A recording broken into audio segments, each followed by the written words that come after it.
Hey everyone, welcome back to the channel. I'm back tonight with some more stories that I found in the depths of Reddit. Whether you're playing this in the background, doing some late night studying, or just need something to help you wind down, I've got you covered with stories that are somehow both relaxing and completely infuriating at the same time. Before we dive in, I just want to thank you all for the incredible support on the channel. I seriously can't thank you guys enough. If any of tonight's stories remind you of something that's happened to you, definitely drop it in the comments because I love reading those. Anyway, grab your favourite drink, get comfortable, and let's dive into some stories about people who clearly missed the memo on basic human decency. Our first story comes from someone who experienced the kind of audacious behaviour that makes you question humanity itself. I was at the local park with my 6-month-old daughter, enjoying a nice afternoon walk. She was sleeping peacefully in her stroller, and I had stopped at a bench to check some messages on my phone. The park was pretty busy with families, kids running around, the usual weekend crowd.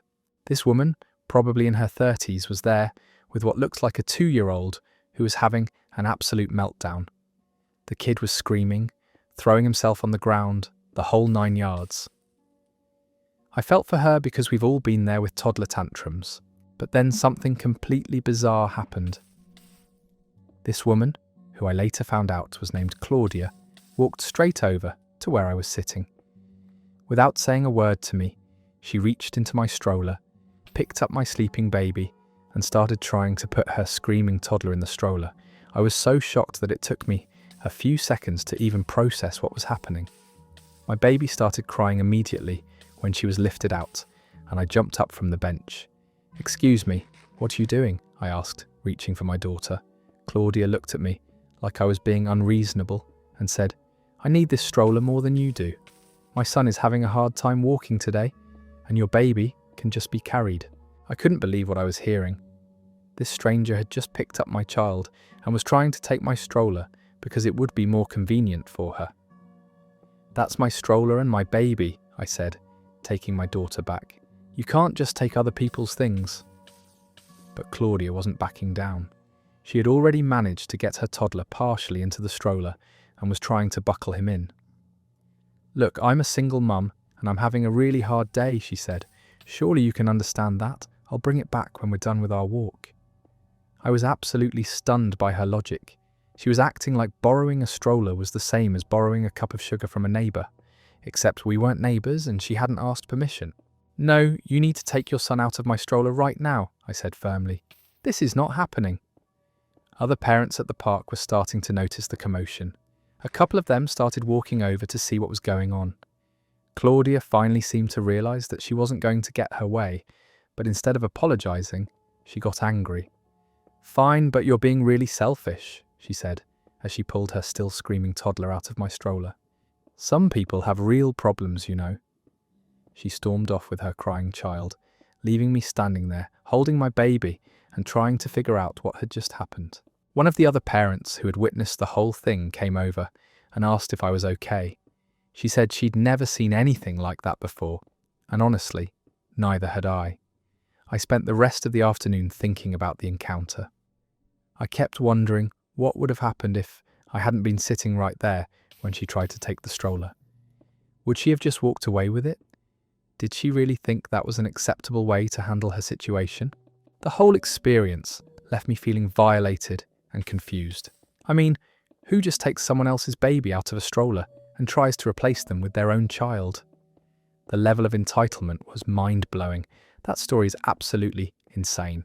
The fact that someone would physically remove another person's baby from their stroller and try to claim it as their own is beyond comprehension.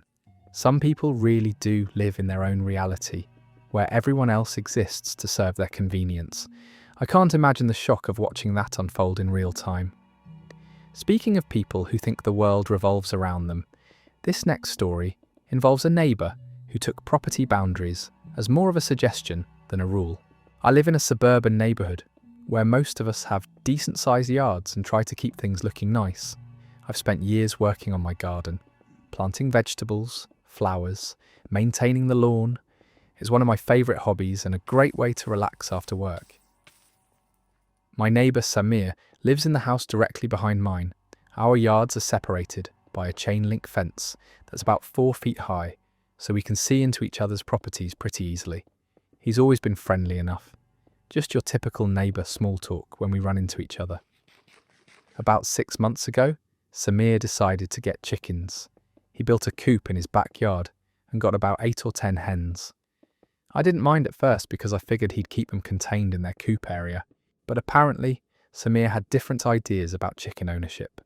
One morning, I woke up and looked out my kitchen window to see chickens everywhere in my backyard. They were scratching up my vegetable garden, pecking at my tomato plants, and generally destroying everything I'd worked so hard to cultivate. I went outside to try to shoo them back to their own yard, but chickens are not exactly cooperative animals. They scattered in different directions, some flying up onto my deck, others running under my bushes. I walked over to the fence and called out to Samir, who was in his yard watching the chaos. "Hey, your chickens are in my yard," I said. "Can you help me get them back over to your side?"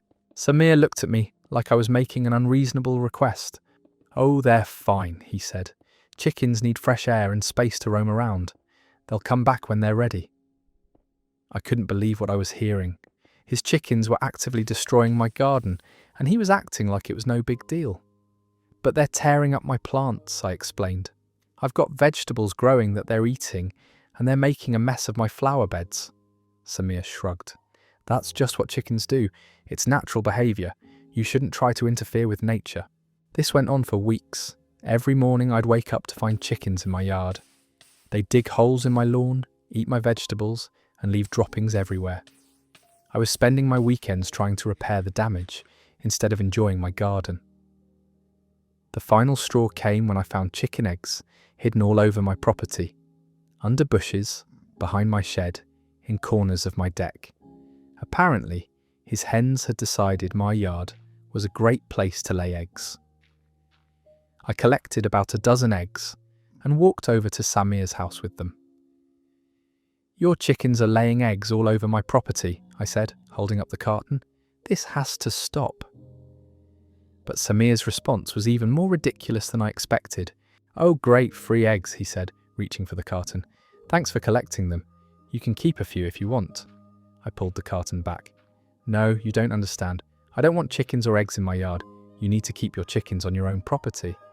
"Look," Samir said, "chickens are natural creatures. They don't understand property lines. You can't expect me to keep them locked up all the time, just because you don't like a little nature in your yard." I ended up having to call the city's animal control department to file a complaint. Turns out, there are actually ordinances about keeping livestock contained on your own property. Who would have thought it took 3 visits from animal control before Samir finally built a proper fence to keep his chickens contained? But even now, months later, I'm still finding random chicken eggs in weird corners of my yard, and my garden has never fully recovered from all the damage they caused. The most frustrating part was Samir's attitude throughout the whole thing, like I was the unreasonable one for not wanting his farm animals destroying my property. That story perfectly captures how some people genuinely believe their convenience trumps everyone else's property rights. The idea that chickens don't understand property lines, so therefore it's not his problem, is peak neighbour logic. At least the city had his back on that one, because that situation could have gone on forever. Now, our next story takes us to a grocery store parking lot, where someone's definition of dibs got really creative really fast. I had just finished a big grocery shopping trip, one of those weekend runs where you buy enough food for the entire week. My cart was completely full, probably $40 or $50 worth of groceries, and I was loading everything into my car in the parking lot. It was a busy Saturday afternoon, and the parking lot was packed. People were circling around, looking for spots, and shopping carts were scattered everywhere. I had managed to snag a decent parking spot close to the store entrance. As I was putting the last few bags into my trunk, I noticed this woman approaching me. She was probably in her 40s, well-dressed, carrying a designer purse. She walked right up to where I was standing next to my cart. "Excuse me," she said, "but I need that cart." I looked at her confused. I'm sorry, what? The cart, she repeated, pointing at my shopping cart that still had a few items in it that I hadn't loaded yet. I need it for my shopping, but I'm still using it, I said. I'm not done loading my groceries.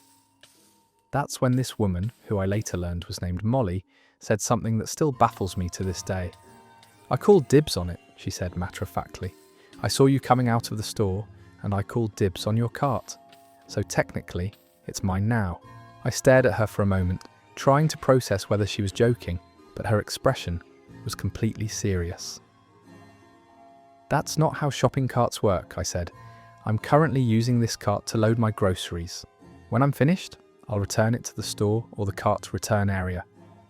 But Molly was not backing down. She actually stepped closer to my cart and put her hand on the handle. Look, I've been walking around this parking lot for 10 minutes looking for a cart, she said. All the cart returns are empty, and I saw you first.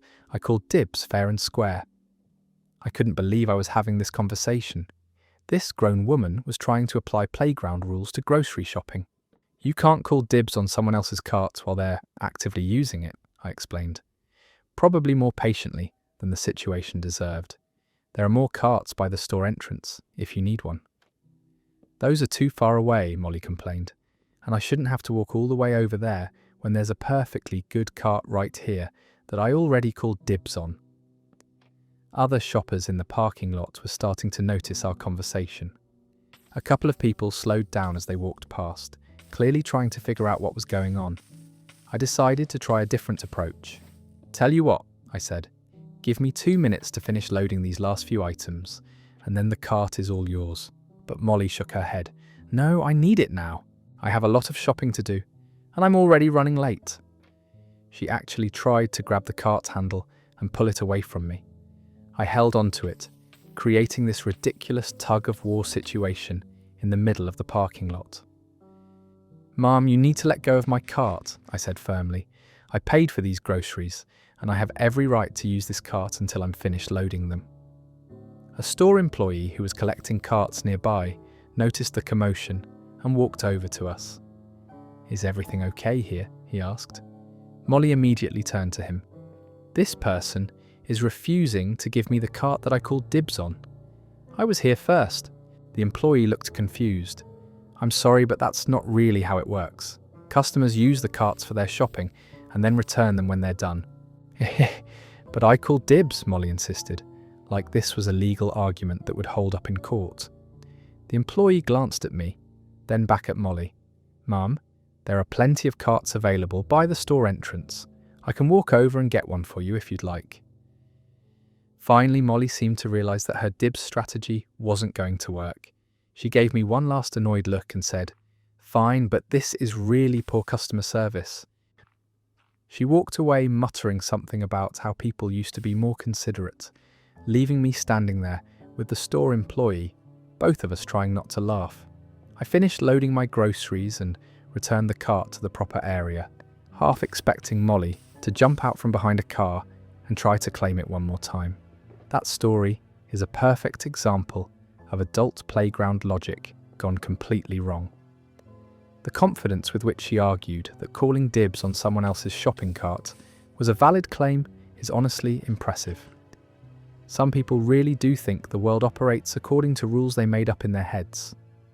Our next story involves family drama that hits a little too close to home, literally. I've been dealing with family drama for years, but nothing prepared me for what my sister Iris pulled at my engagement party last month. I had just gotten engaged to my boyfriend of 3 years, and we decided to throw a small celebration at my parents' house. Nothing too fancy, just close family and friends. I was wearing my engagement ring, which my fiancé had spent months saving for. It's not the biggest diamond in the world, but it's perfect for me and means everything to us. The party was going great until I went to the bathroom and took off my ring to wash my hands. I set it on the counter and completely forgot about it in all the excitement. When I came back out, I didn't even notice it was missing until about an hour later. I started panicking, looking everywhere, under couch cushions, on tables, in the kitchen. My fiancé was helping me search, and we were both getting really worried. That ring wasn't just expensive for us, it was irreplaceable. Finally, my mum suggested I check social media to see if anyone had posted pictures from the party. Maybe I could spot where I'd been when I last remembered having it. I opened Instagram and started scrolling through the photos people had tagged me in. That's when I saw it. My sister Iris had posted a selfie from the party, and there on her finger was my engagement ring.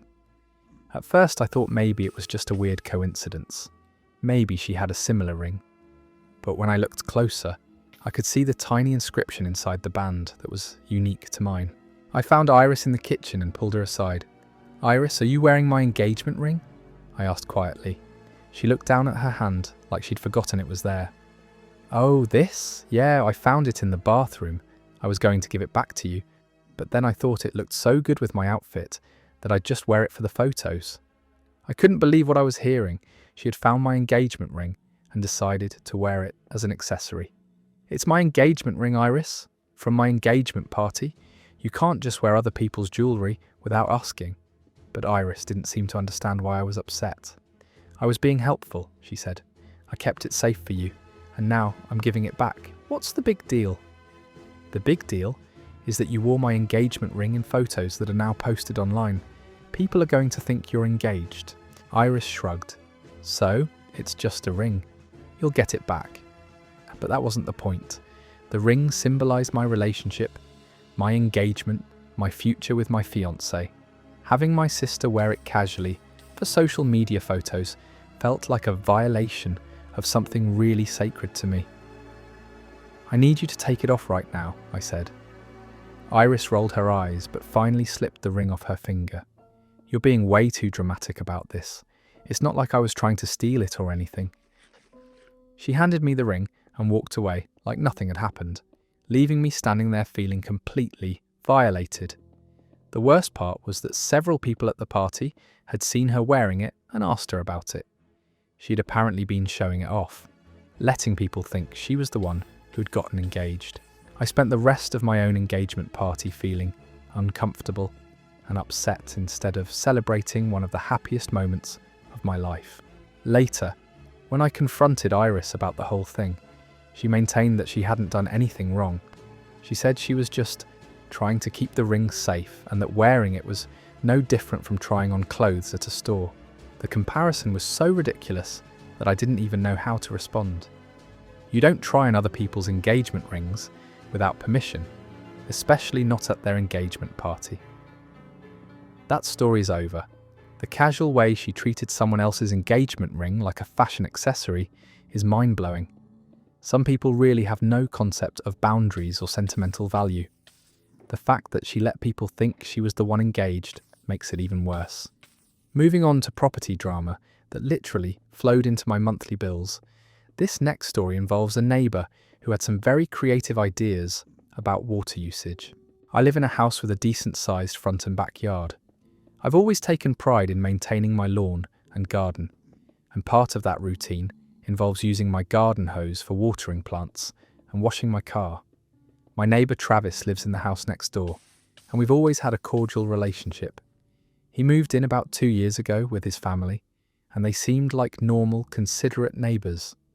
Last summer, Travis decided to get an above-ground pool for his backyard. It was one of those big round pools that holds thousands of gallons of water. I didn't think much of it at first because it was on his property and seemed like a fun addition for his kids. But about a week after the pool was installed, I noticed something strange when I got my water bill. It was almost triple what I normally pay, even during summer months when I'm watering my garden more frequently. I called the water company, thinking there might be a mistake or maybe a leak in my pipe somewhere. They sent someone out to check my meter, and the technician confirmed that I had indeed used that much water. I was baffled. I hadn't changed my routine at all, and I couldn't figure out where all that extra water usage was coming from. A few days later, I happened to look out my kitchen window early in the morning and saw something that made me do a double take. Travis was in his backyard, filling his pool with what looked like my garden hose. I went outside to get a better look, and sure enough, he had taken my hose from where I keep it coiled up next to my house, stretched it across our adjoining yards, and was using it to fill his pool. I walked over to where he was standing by the pool. "Travis, is that my hose you're using?" I asked. He looked up from where he was monitoring the water level. "Oh, hey, yeah, I hope you don't mind. My hose wasn't quite long enough to reach the pool from my spigot, so I borrowed yours. I'll put it back when I'm done." I was stunned that he had just helped himself to my water and my equipment without asking. "Actually, I do mind," I said. "You should have asked before using my hose and my water to fill your pool." Travis looked genuinely surprised by my reaction. "It's just water. I didn't think it would be a big deal. Neighbours help neighbours, right?" "But this is going to cost me money," I explained. "My water bill last month was 3 times higher than normal, and now I know why. You've been using my water to fill your pool." Instead of apologising, Travis got defensive. "Look, it's not like I'm hurting anyone. Water is a natural resource, and I'm only using what I need." I couldn't believe his reasoning. He was essentially stealing my utilities and acting like I was being unreasonable for objecting to it. "Travis, you need to disconnect my hose right now and use your own water for your pool. This isn't okay." But Travis wasn't ready to give up his convenient water source. "Come on, be reasonable. It'll take me hours to fill this pool with my shorter hose. I'll pay you back for the extra water if it's really that important to you." The fact that he was offering to pay me back proved that he knew what he was doing was wrong, but he was trying to make it seem like a normal, neighbourly arrangement. "It's not about the money," I said, though it actually was partly about the money. "It's about you taking my utilities without permission. You wouldn't plug your appliances into my electrical outlets without asking, would you?" Travis finally seemed to understand that I wasn't going to back down. He disconnected my hose and handed it back to me with obvious reluctance. "Fine, but I think you're being pretty selfish about this," he said. "It would have been nice if you could have just helped out a neighbour." He walked away muttering something about how people used to be more community-minded, leaving me standing there with my hose, amazed at his logic. Over an eye on my water usage to make sure Travis wasn't snee the next few weeks, I kept ticking over to use my hose when I wasn't home. Thankfully, my next water bill was back to normal, but the whole experience left me feeling like I couldn't trust my neighbour anymore. Who knows what other utilities or property he might decide to borrow without asking. That story is over. The nerve to run up someone else's water bill for weeks and then act like they're being selfish for objecting is incredible. Treating your neighbour's utilities like community property because water is a natural resource is peak entitlement logic. Now let's head to the movie theatre, where someone's understanding of assigned seating got really flexible, really fast. I had been looking forward to seeing this new movie for weeks. It was one of those big blockbuster releases that sells out quickly, so I made sure to buy my tickets online in advance and even paid extra for premium seats in the middle of the theatre. When I arrived at the cinema, I grabbed some popcorn and made my way to Theatre 7. The previews had already started, but the theatre wasn't completely dark yet. I checked my ticket stub and walked down to row H, seat 12, exactly where I was supposed to be. But when I got there, someone was already sitting in my seat. A woman in her 30s was settled in with a large drink and candy, clearly comfortable and not planning to move. I double-checked my ticket to make sure I was in the right place. Row H, seat 12. This was definitely my seat. I leaned over and spoke quietly, trying not to disturb other moviegoers. "Excuse me, I think you might be in my seat," I whispered, showing her my ticket stub. The woman, who I later learned was named Nina, looked at my ticket, then looked at me, then shook her head. "No, this is my seat," she said confidently. "I've been sitting here for 10 minutes. Nor I was confused. Maybe I had made a mistake somehow. "Could I see your ticket?" I asked politely. "Maybe we can figure out where the mix-up is." But Nina refused to show me her ticket. "I don't need to show you anything. I know where my seat is, and this is it." The previews were still playing, and I didn't want to cause a scene, but I also wasn't about to give up the seat I had paid extra for. "I'm really sorry, but this is definitely my assigned seat," I said, keeping my voice low. "Row H, seat 12. It's right here on my ticket." Other people around us were starting to notice the conversation. A couple sitting nearby was looking over, probably wondering what the hold-up was. Nina crossed her arms and settled deeper into the seat. Well, I'm not moving. I got here first, and possession is 9/10 of the law. I couldn't believe she was quoting legal principles about movie theatre seating. This was assigned seating, not a free-for-all.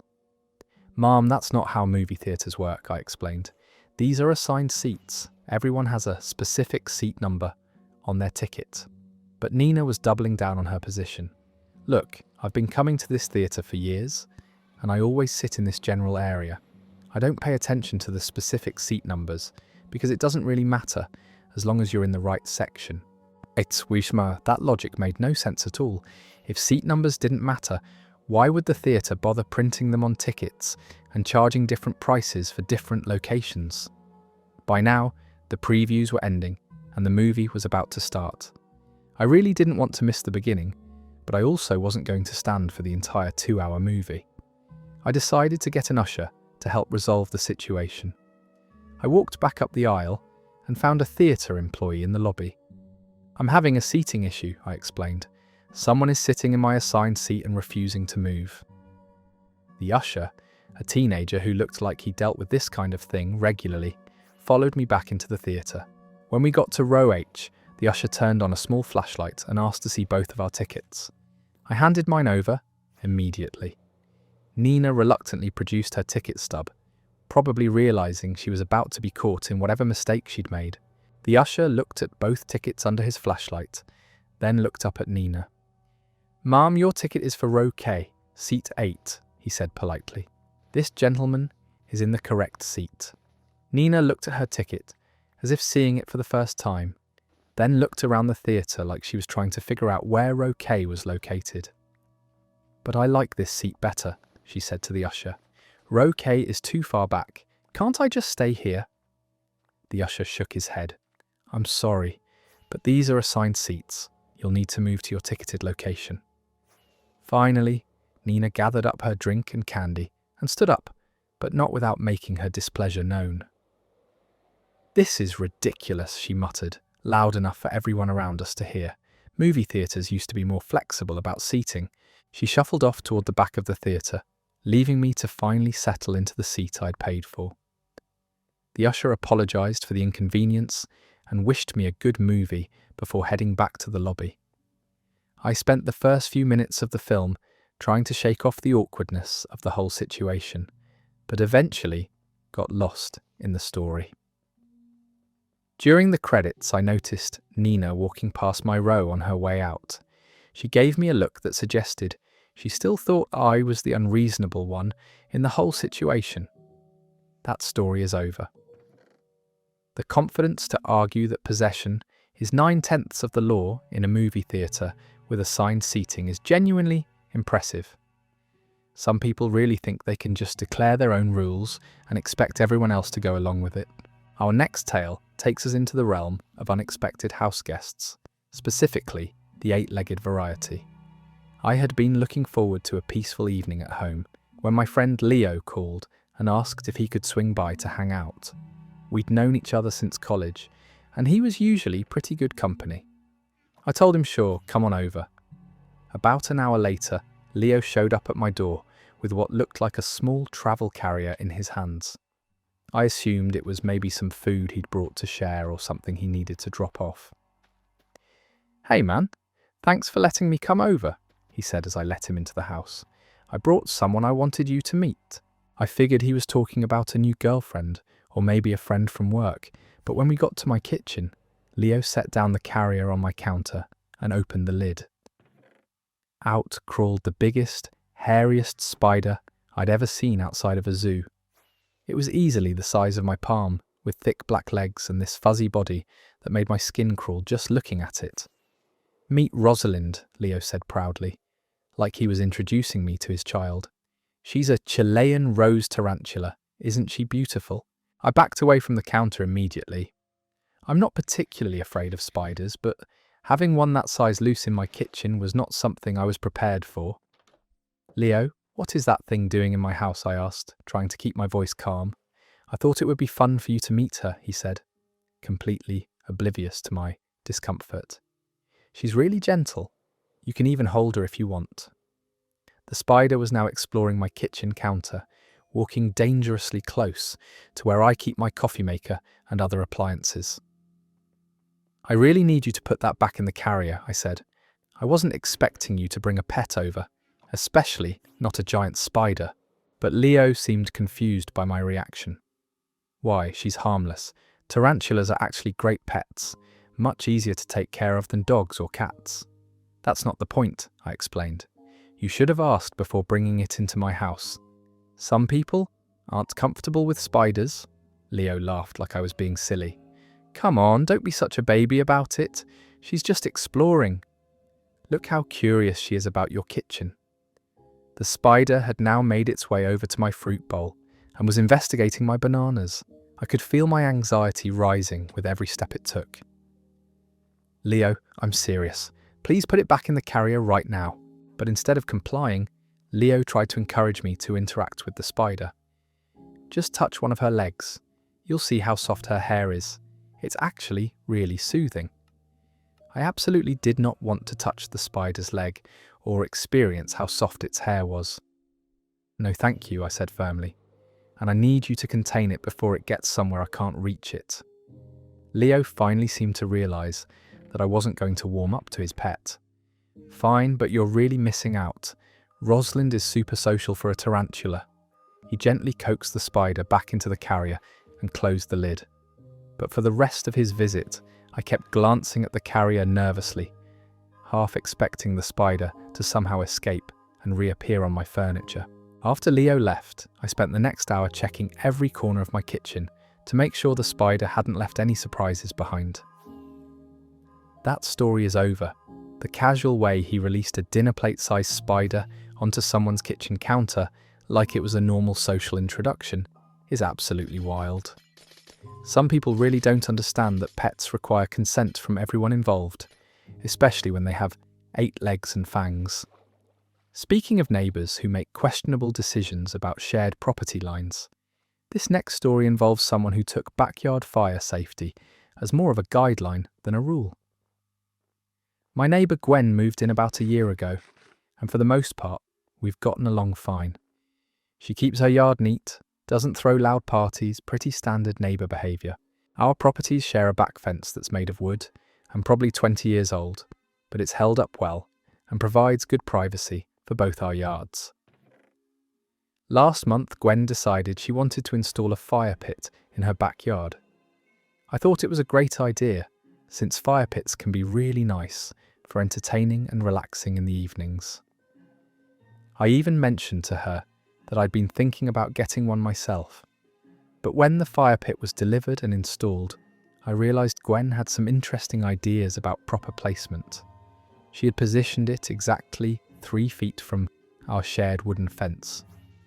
Not 3 feet into her yard from the fence, but 3 feet away from the fence, meaning the flames would be incredibly close to the dry wood barrier between our properties.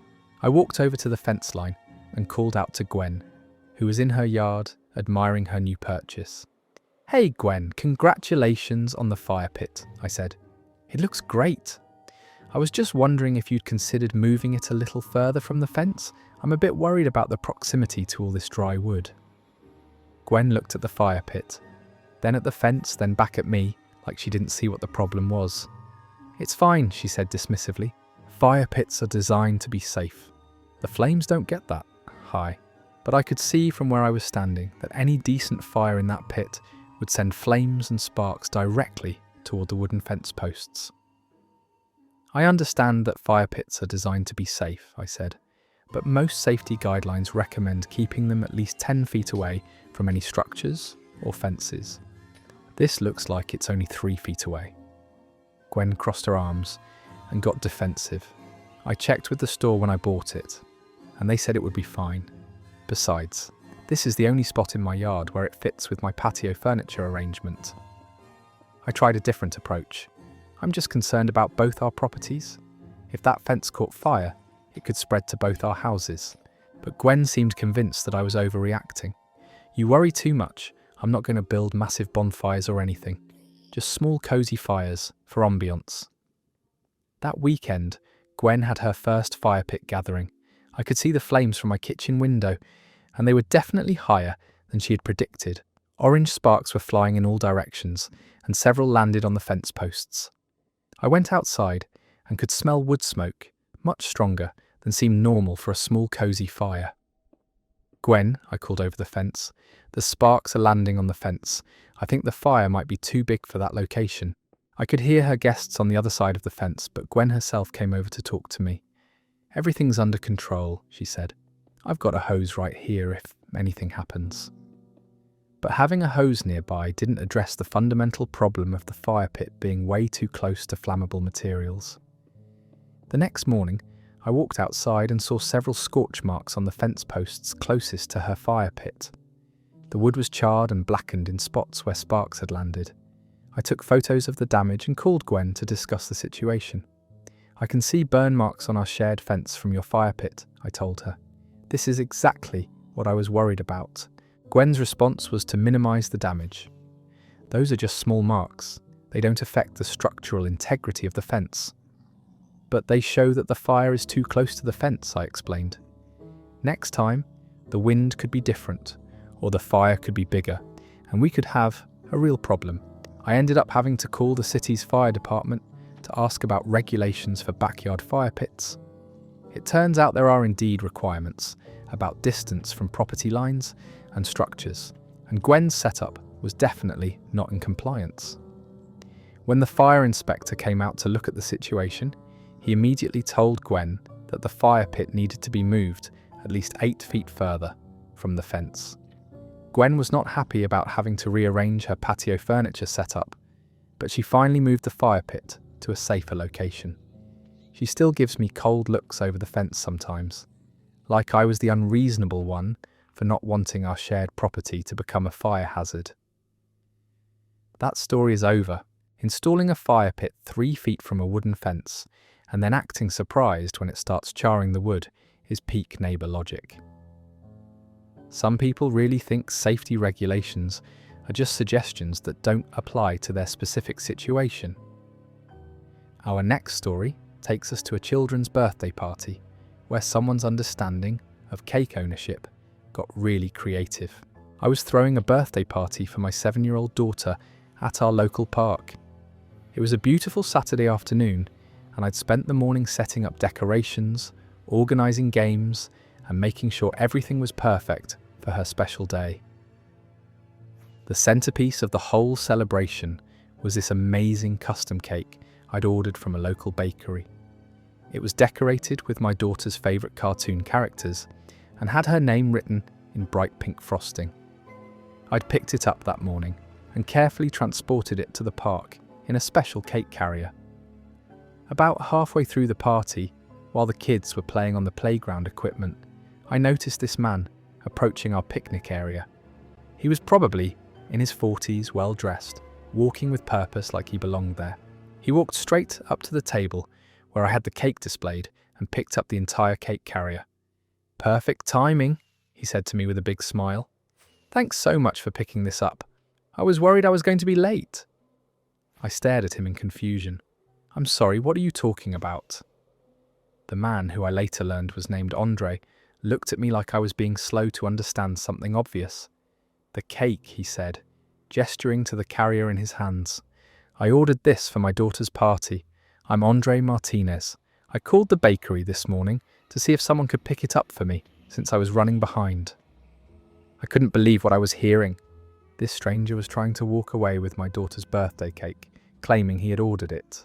"That's not your cake," I said firmly. "I ordered that cake for my daughter's birthday party, which is happening right now." Andre looked around at the decorations and kids playing, then back at the cake, like he was trying to piece together what was going on. "But I definitely ordered a cake from Sweet Treats Bakery for today," he insisted. "This has to be it." I pulled out my phone and showed him the receipt I had from the bakery, along with photos I'd taken of the cake when I picked it up. "This cake has my daughter's name on it," I pointed out. "Look at the frosting.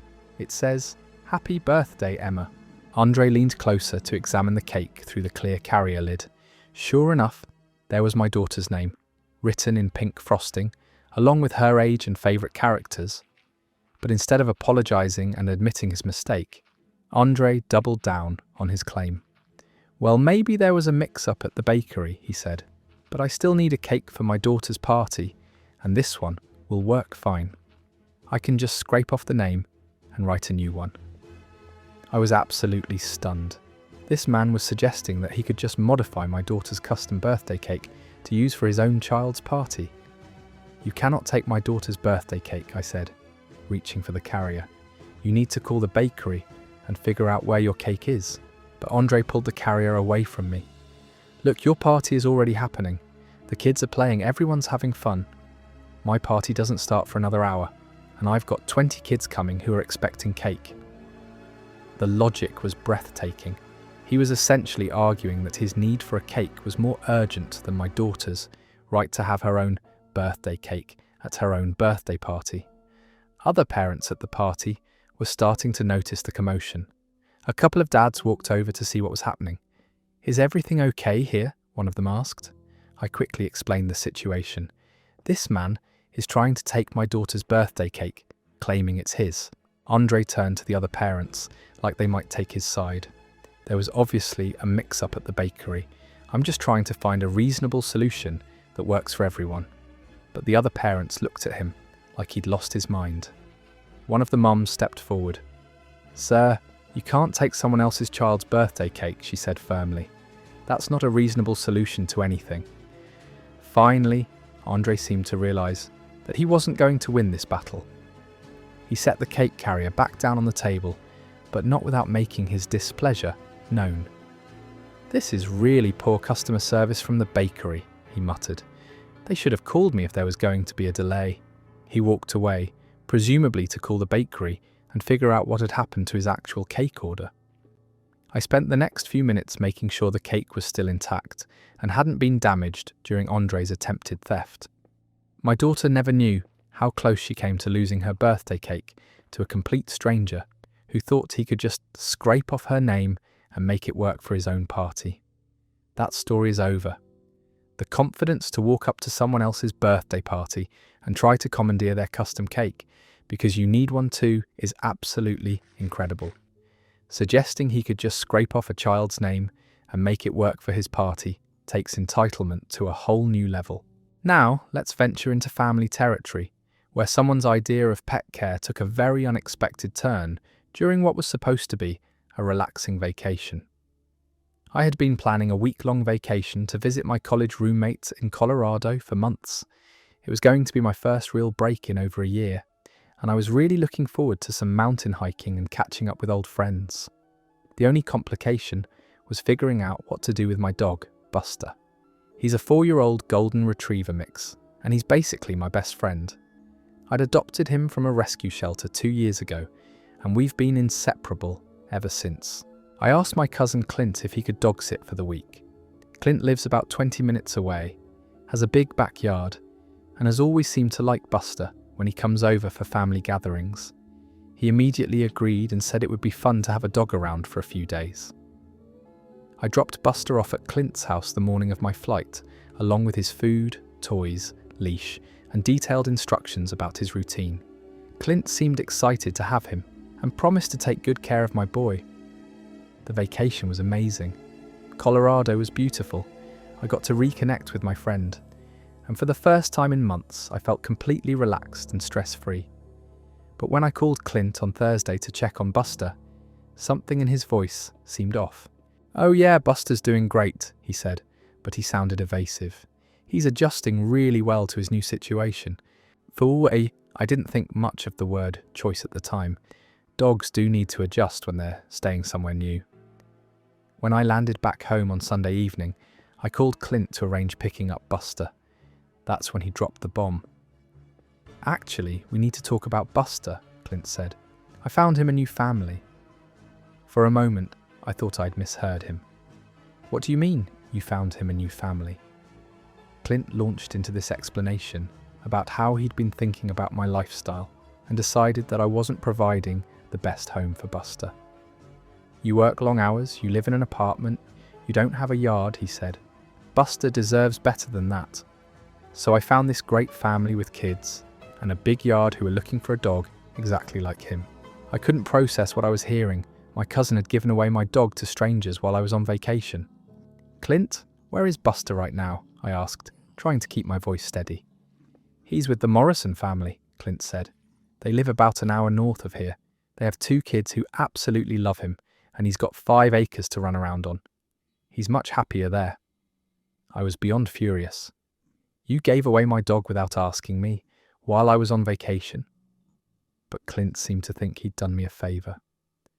"Look, I know you're attached to him, but sometimes we have to make hard decisions for the good of our pets.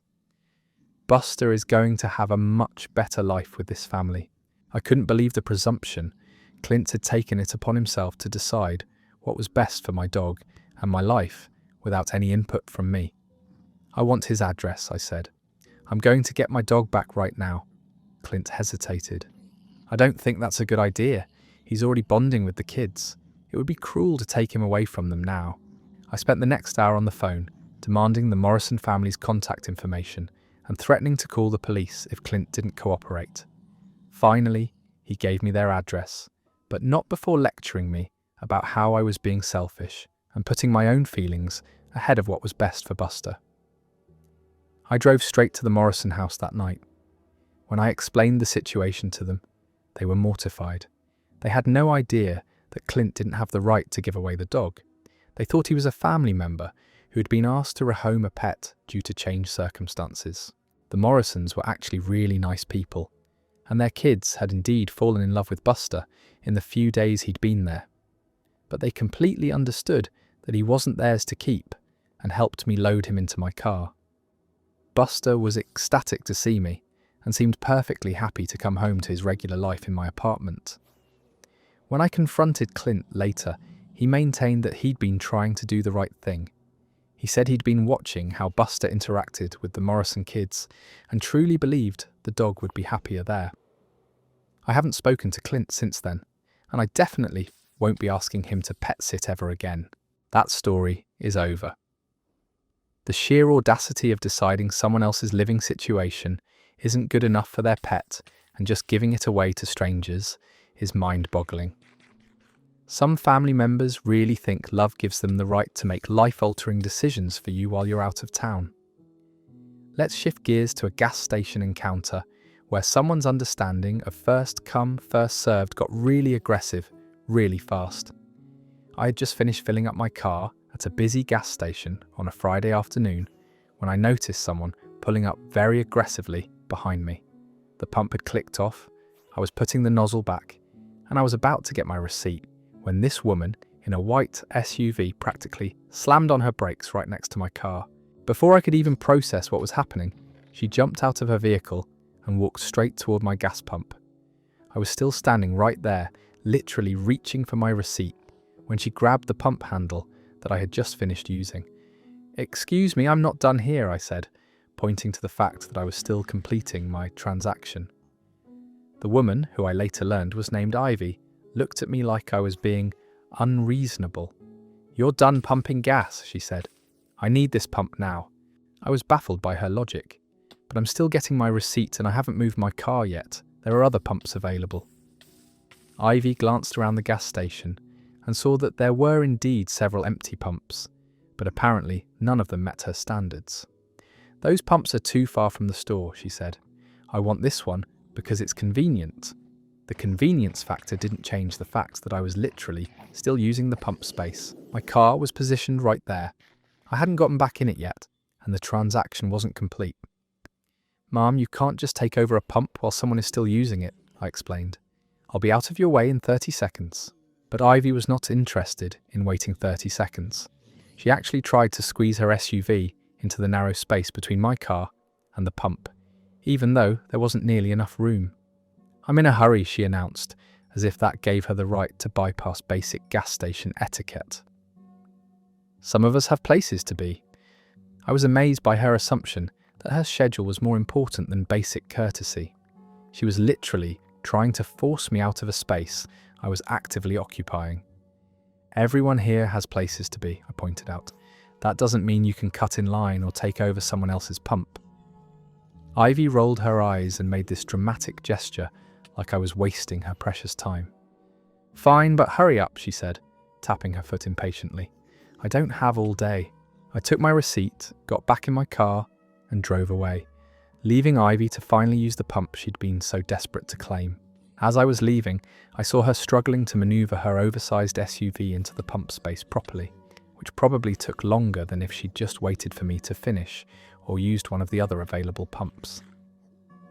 That story is over. The entitlement to try to physically take over a gas pump while someone is still standing there completing their transaction is staggering. Some people really think being in a hurry gives them permission to jump ahead of everyone else. The irony that she probably wasted more time fighting for that specific pump than just using an available one makes it even more ridiculous.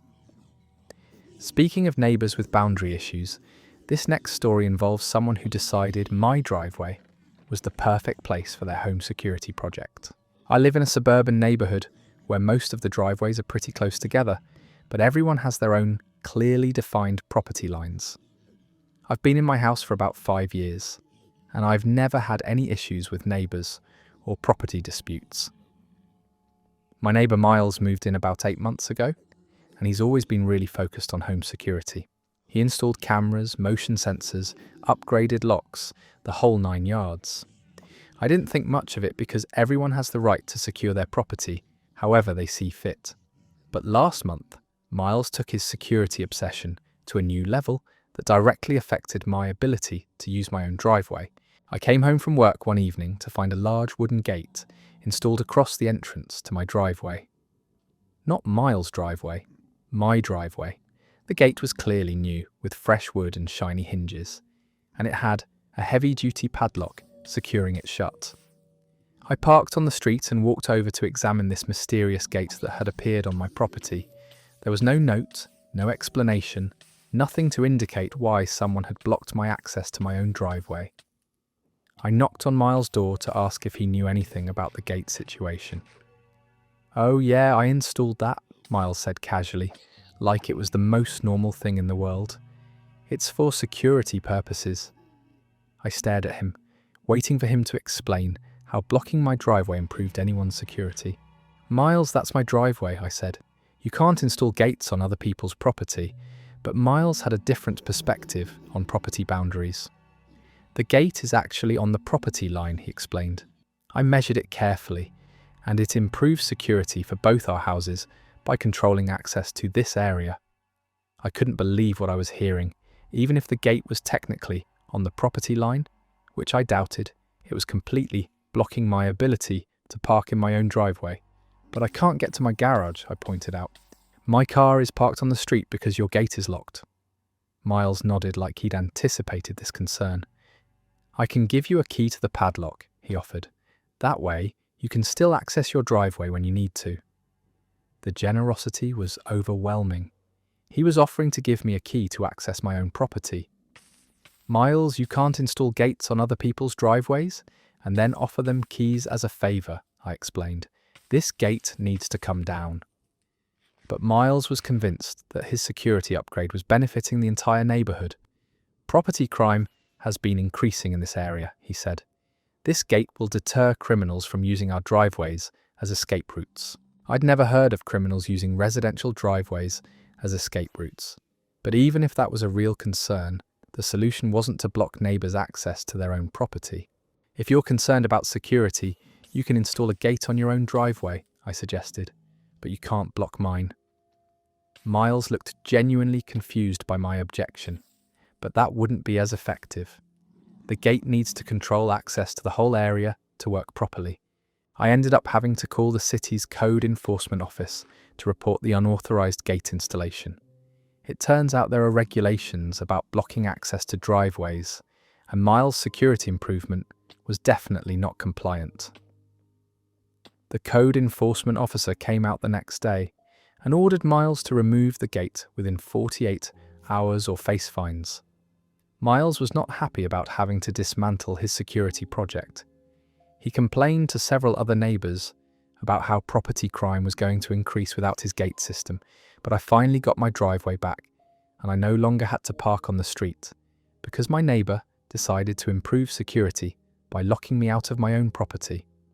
That story is over. Installing a gate on someone else's driveway and then offering them a key to their own property is peak neighbour logic.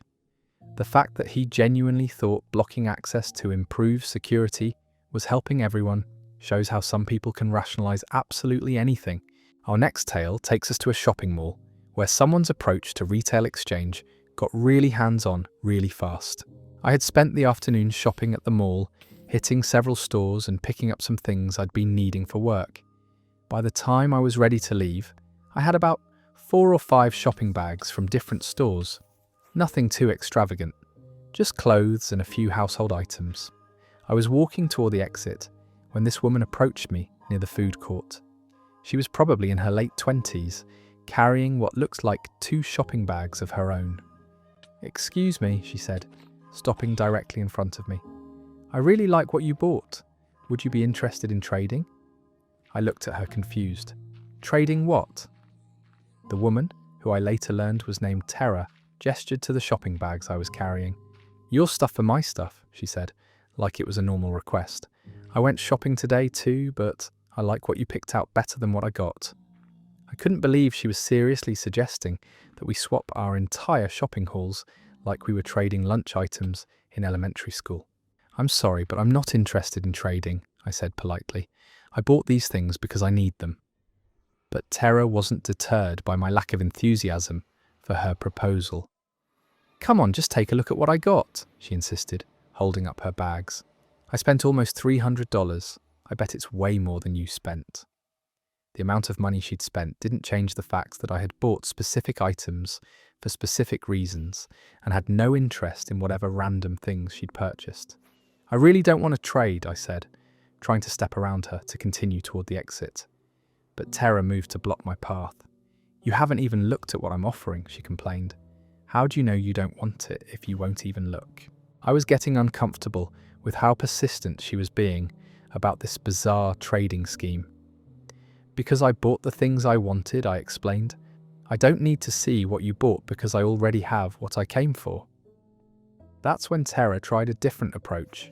She actually reached for one of my shopping bags and tried to hand me one of hers at the same time.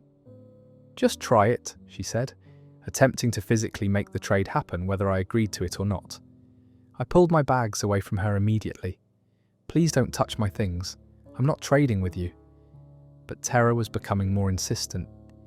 "This is how trading works. You have to actually exchange items. You can't just say no without even considering what I'm offering." I was amazed that she thought she could define how trading worked and then force me to participate. "Trading requires both people to agree," I pointed out. "I don't agree, so there's no trade happening." Tara looked around the mall like she was hoping someone would support her position. When she realised that other shoppers were starting to stare at our conversation, she tried one more approach. "Fine, but you're really missing out," she said. "I got some really nice things and yours look pretty basic."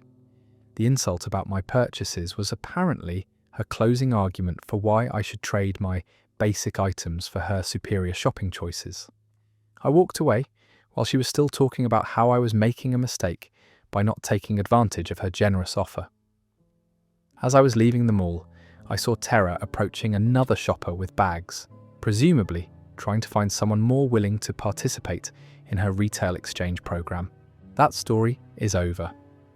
Trying to force a stranger to trade shopping bags in a mall food court like it's some kind of primitive bartering system is genuinely unhinged. The confidence to reach for someone's purchases and try to physically make the trade happen is impressive in all the wrong ways. Now let's head to a hospital, where someone's interpretation of visiting hours included some very unexpected plus ones. I had been in the hospital for 3 days recovering from surgery, and I was finally starting to feel well enough to have visitors. The surgery had gone well, but I was still pretty weak, and definitely not up for entertaining large groups of people. My friend Noel had called earlier in the day to ask if they could come visit during evening visiting hours. I was looking forward to seeing a familiar face and having some company, so I told them, absolutely, come on over. Visiting hours at this hospital were from 6 to 8 in the evening, and visitors were supposed to check in at the nurses' station before coming to patient rooms. It was a pretty standard system designed to make sure patients weren't overwhelmed and that everyone who came in was supposed to be there. Around 7 o'clock, I heard a knock on my door. I expected to see Noel, but when the door opened, there were 3 people standing there. Noel walked in first, followed by 2 people I'd never seen before in my life. A guy who looked like he was maybe in his 30s, and a woman about the same age, both dressed like they were heading out for drinks rather than visiting someone in a hospital. "Hey, how are you feeling?" Noel asked, giving me a careful hug. "I brought some friends I wanted you to meet." I was confused and honestly, a little overwhelmed. I was recovering from surgery, wearing a hospital gown, and definitely not prepared for what seemed like a social gathering. "This is Marcus," Noel said, introducing the guy. "And this is Stephanie. I met Marcus on a dating app, and Stephanie is his roommate. I thought it would be fun for you to meet them." I couldn't believe what I was hearing. Noel had brought their Tinder date and his roommate to visit me in the hospital, like we were hanging out at a coffee shop. "Noel, I wasn't expecting multiple people," I said quietly, hoping they'd take the hint that this wasn't an appropriate time for introductions, but Noel seemed oblivious to the hospital setting and my obvious discomfort. "I know, but Marcus was free tonight, and I thought it would be more fun with a group.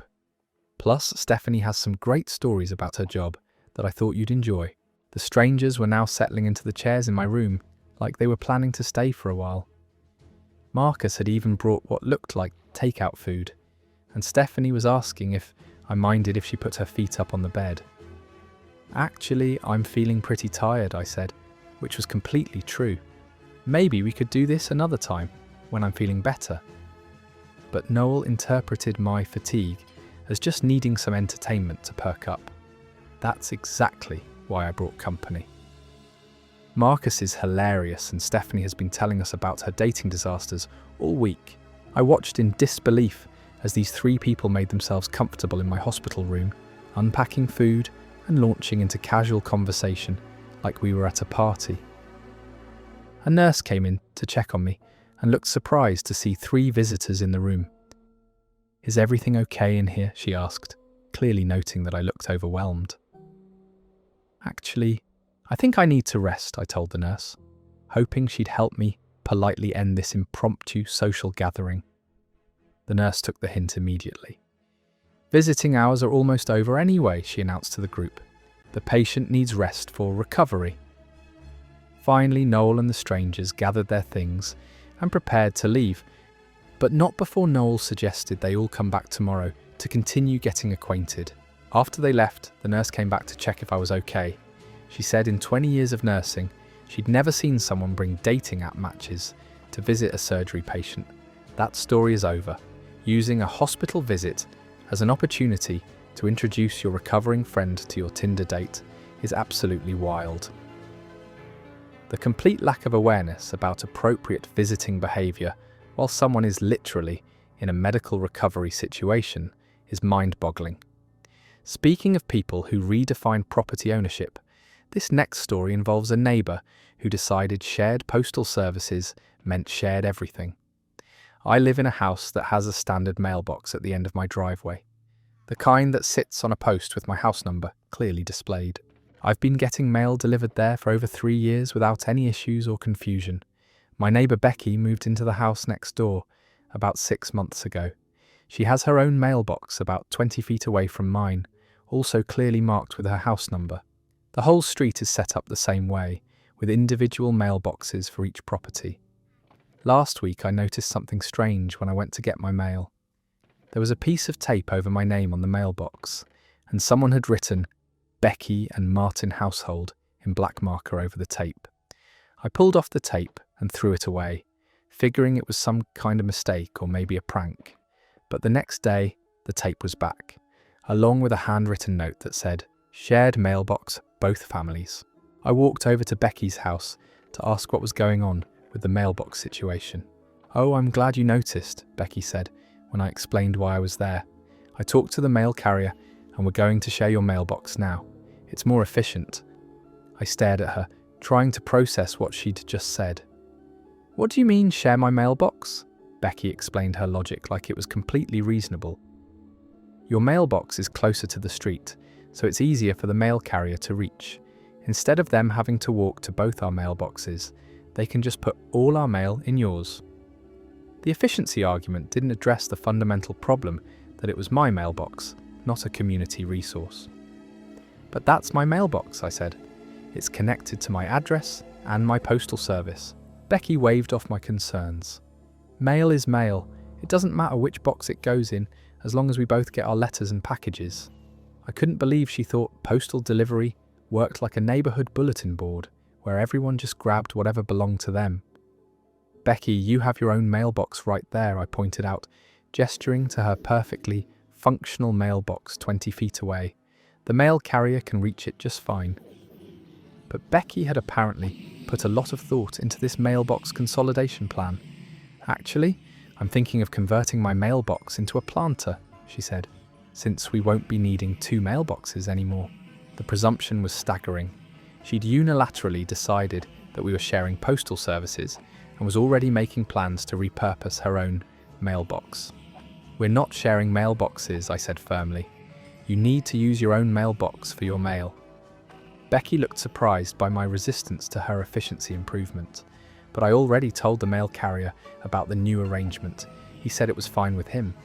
I doubted that any mail carrier would agree to deliver mail to the wrong address just because it was more convenient. But I decided to check with the post office directly. When I called the postal service, they confirmed that mail has to be delivered to the correct address and that neighbours can't just decide to consolidate delivery to one location without proper paperwork and address changes. The next day, I removed Becky's tape and sign from my mailbox again and left her a note explaining that the post office had confirmed we needed to use our individual mailboxes for our respective mail. But Becky wasn't giving up on her consolidation plan easily. She kept putting new signs on my mailbox, and I kept removing them. Finally, I had to call the post office and report the situation. They sent someone out to speak with both of us and confirm that each household needed to use their own designated mailbox. Becky still occasionally puts tape over my name, but the mail carrier now just ignores her signs and delivers mail to the correct addresses. That story is over.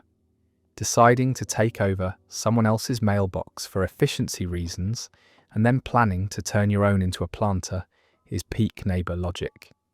The fact that she thought she could just inform the mail carrier about her new arrangement and it would become official is genuinely impressive audacity. Now let's venture into weather-related drama, where someone's approach to rainstorm etiquette got really aggressive. I was walking home from work during a sudden downpour that had caught everyone off guard. The weather forecast had called for partly cloudy skies, so I hadn't brought an umbrella or rain jacket. When the storm hit, I ducked into a nearby convenience store to wait it out. After about 20 minutes, the rain wasn't showing any signs of letting up, and I really needed to get home. I bought a small umbrella from the store's limited selection and headed back out into the storm. The umbrella wasn't anything fancy, just a basic black one that cost about $12, but it was keeping me reasonably dry as I walked the 8 blocks to my apartment. I was about 3 blocks from home when I heard someone running up behind me on the sidewalk. I turned around to see this guy approaching fast, getting completely soaked in the rain. Without any warning or conversation, he grabbed the handle of my umbrella and tried to yank it out of my hands. "I need this more than you do," he said, pulling on the umbrella while I was still holding on to it. I was so shocked by the sudden attack on my umbrella that it took me a second to react. "Let go of my umbrella," I said, pulling it back toward myself. The man, who I later learned was named Silas, kept tugging on the umbrella handle like we were playing some kind of aggressive tug-of-war game in the middle of a rainstorm. "You can run to shelter," he argued. "I have further to go, so I need it more." I couldn't believe this stranger was trying to steal my umbrella and justify it with distance calculations. "I bought this umbrella," I said, maintaining my grip on the handle. "You can't just take other people's property." But Silas seemed to think that need trumped ownership when it came to rain protection. "It's just an umbrella. You can get another one." The logic was incredible. He could just as easily get his own umbrella from the same store I'd just left, but apparently It was more convenient to steal mine. There's a convenience store right back there, I pointed out, even though I was getting soaked during this ridiculous argument. You can buy your own umbrella. Silas looked back toward the store, then at me, then made his decision. He gave one final hard yank on the umbrella, managed to pull it free from my hands, and took off running down the sidewalk. I stood there in the pouring rain, watching this stranger disappear around the corner with my $12 umbrella, leaving me to get completely drenched for the remaining 3 blocks home. When I finally made it to my apartment, I was soaked from head to toe and had to change into completely dry clothes. The most frustrating part was that he'd probably spent more energy running around in the rain and wrestling with me over the umbrella than it would have taken to just buy his own from the store. That story is over. Mugging someone for a $12 umbrella during a rainstorm and then running away like it's some kind of weather emergency theft is absolutely unhinged behaviour. The fact that there was literally a store selling umbrellas 1 block away makes the whole situation even more ridiculous. Let's move to a baby shower, where someone's understanding of gift opening etiquette took a very hands-on approach. I was hosting a baby shower for my first child, and I'd invited about 20 friends and family members to celebrate. Everyone had been so generous with gifts, and I was really looking forward to the traditional gift opening portion of the afternoon. We'd finished eating, played a few games, and everyone gathered around as I settled into the designated chair with the pile of beautifully wrapped presents. I was excited to see what everyone had chosen and to thank each person individually for their thoughtfulness. My cousin Lydia was sitting nearby and she seemed particularly excited about the gift opening process. Maybe even more excited than I was, which should have been my first clue that something was off. I started with the first gift, carefully removing the wrapping paper and revealing an adorable baby outfit from my college roommate. Everyone oohed and ahed appropriately, and I held it up for everyone to see. But before I could reach for the second gift, Lydia had already grabbed it and started tearing off the wrapping paper. "I'll help speed this up," she announced, like gift opening was taking too long and needed to be more efficient. I watched in confusion as my cousin unwrapped a gift that was intended for me to open at my own baby shower. "Lydia, I can open my own gifts," I said, reaching for the partially unwrapped box. But Lydia was already moving on to the third gift. "There are so many presents," she said. "This will take forever if you do them one at a time." I couldn't believe she thought the solution to having received generous gifts was to speed through them, like we were on some kind of unwrapping deadline. "That's kind of the point," I explained. "I want to see each gift and thank the person who gave it." But Lydia had apparently appointed herself as my gift opening assistant and was already working on unwrapping the fourth present. Other guests were starting to look uncomfortable with the situation. The people who had brought the gifts wanted to see my reaction when I opened them, not watch my cousin tear through them like it was Christmas morning. "Lydia, please stop," I said firmly. "I want to open my own gifts." She looked up from the gift she was currently unwrapping, genuinely surprised by my objection. "I'm helping," she said. "This way, we can get through all of them faster and have more time for other activities." I couldn't think of any other activities that were more important than properly acknowledging the generous gifts my friends and family had brought for my baby. "The gift opening is the activity," I pointed out. "That's what we're here for." But Lydia had already finished unwrapping 2 more gifts and was examining their contents like she was the one receiving them. Finally, my mum stepped in and gently suggested that Lydia let me handle my own gift opening experience.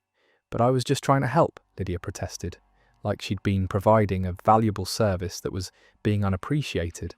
I spent the rest of the gift opening process keeping a close eye on Lydia to make sure she didn't grab any more presents before I could get to them. Several guests mentioned later that they'd never seen someone try to take over gift opening at someone else's shower. That story's over. Hijacking the gift opening at someone else's baby shower because you think it's taking too long is peak family logic. My neighbour tried to run a yard sale using my stuff. I work from home most days, but last Saturday I had to drive across town for a client meeting that ended up taking way longer than expected. When I left that morning around 9, everything in my neighborhood seemed normal. My neighbor Tammy was outside watering her plants, like she does every weekend, gave me her usual wave as I backed out of the driveway. I got back home around 4 in the afternoon, and immediately something felt off. There were cars parked all was weird because it's usually up and down our street, which pretty quiet on weekends. As I pulled into my driveway, I noticed Tammy had tables set up on her front lawn with what looked like a pretty substantial yard sale going on. Good for her, I thought, spring cleaning and making some extra cash. But then I got out of my car and started walking toward my front door, and that's when I noticed something that made my blood run cold. Sitting on one of Tammy's tables, clear as day, was my electric drill. The same drill I'd left on my workbench in the garage. The same drill with the distinctive blue tape wrapped around the handle that I'd put there to mark it as mine when I borrowed it to a friend last year. I stood there for a moment thinking maybe I was seeing things, but no, that was definitely my drill. And as I looked closer at the other items on her tables, my stomach started sinking. There was my toolbox, my extension cords, a box of Christmas decorations I'd been storing, even my camping gear that I kept in the back corner of the garage. I walked over to Tammy, who was chatting with a customer about a lamp that looked suspiciously like one from my living room. When she saw me approaching, she got this weird, guilty expression on her face, like a kid caught with their hand in the cookie jar. "Hey neighbour," she said, trying to sound casual, but failing miserably. "How was your meeting?" "Tammy," I said, pointing at the table. "That's my drill." She glanced over at it like she was seeing it for the first time. "Oh, that old thing. I found it in my garage, figured I'd get rid of it." "It was in my garage, Tammy, on my workbench, with my name written on it in Sharpie." The customer who'd been looking at the lamp started backing away, clearly sensing the tension. Other people at the sale were starting to notice our conversation and slowing down their browsing to listen. That's when Tammy doubled down in the most ridiculous way possible. She claimed that when she was watering her plants that morning, she noticed my garage door was open and saw what she thought was a free pile of items near the entrance. She said she figured I was having my own yard sale and was just contributing to the neighbourhood effort by combining our sales. Except my garage door hadn't been open. I always keep it closed and locked when I leave the house. And there definitely wasn't a free pile anywhere near my garage entrance. I asked her to explain how exactly she'd gotten into my locked garage to retrieve these items from what she claimed was a free pile. That's when her story started falling apart. She mumbled something about the side door being unlocked, which was also impossible because that door has been painted shut for years and doesn't even open anymore. Meanwhile, I'm looking around at her sale and realizing she'd managed to sell quite a bit of my stuff already. I could see gaps on the tables where items had obviously been, and when I asked her about it, she admitted that yes, some things had already been purchased. "What things?" I demanded. She started listing items, and with each one, I felt more and more violated. My good socket set, gone to some guy for $20. My camping stove, sold to a family for $15. A box of books I'd been meaning to read, purchased by a woman who'd already driven away. The worst part was that Tammy had priced everything ridiculously low. Items that were worth hundreds of dollars were being sold for pocket change. She'd basically given away my belongings for a fraction of what they were worth. I told her I wanted everything returned immediately, but she argued that some of the sales were already final, that she couldn't just take back items people had already paid for and driven away with. She suggested we could work something out, where she'd reimburse me for the items that had been sold. When I asked her what she thought would be fair compensation, she offered me $40. $40 for hundreds of dollars worth of my belongings that she'd stolen from my garage and sold without my permission. I ended up having to call the police, which created quite a scene since there were still customers milling around the yard sale. The officer who responded listened to both our stories, looked at the remaining items that clearly belonged to me, and told Tammy she needed to return everything immediately and provide a list of what had been sold so we could figure out how to handle restitution. Tammy spent the next hour awkwardly approaching customers who were still at the sale, explaining that there had been a misunderstanding and asking for items back. Some people were understanding and returned things without issue. Others had already loaded purchases into their cars and weren't thrilled about having to unpack everything. In the end, I got most of my stuff back, but several items were gone for good, including my socket set and camping stove. Tammy ended up having to reimburse me for those items, though it took weeks of back and forth, and eventually small claims court to get her to pay fair market value instead of her original $40 offer. The whole experience taught me to always lock my garage and maybe invest in some security cameras. It also taught me that some people have absolutely no shame when it comes to taking what doesn't belong to them and will create the most elaborate justifications for their behaviour. The relationship with my neighbour has been frosty ever since, which is probably for the best. Hard to maintain a friendly wave relationship with someone who literally broke into your garage and sold your belongings at a yard sale. That story is over. That story. The sheer audacity of breaking into someone's garage, stealing their belongings, and then trying to play it off as a neighbourhood yard sale collaboration is absolutely mind-blowing. Some people really do live in their own reality where basic concepts like private property apparently don't exist. Our next tale comes from someone who discovered that workplace refrigerator etiquette means absolutely nothing to certain co-workers. My co-worker put my lunch in the trash to use the fridge space. I work at a mid-sized accounting firm downtown, and like most office buildings, we have a communal kitchen area with a refrigerator that everyone shares. It's not huge, but it's usually adequate for the 20 or so people on our floor who bring their lunch from home. I'm pretty organised about meal prep. Every Sunday, I spend a couple hours making lunches for the entire work week, portioning them into containers and labelling everything with my name and the date. It's a system that's worked well for me for years, helps me eat healthier and saves money compared to buying lunch every day.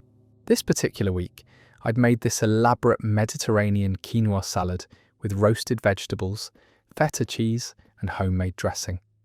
It took me forever to prepare, but it was delicious and I was looking forward to eating it throughout the week. Monday and Tuesday went fine. No issues with fridge space or missing food.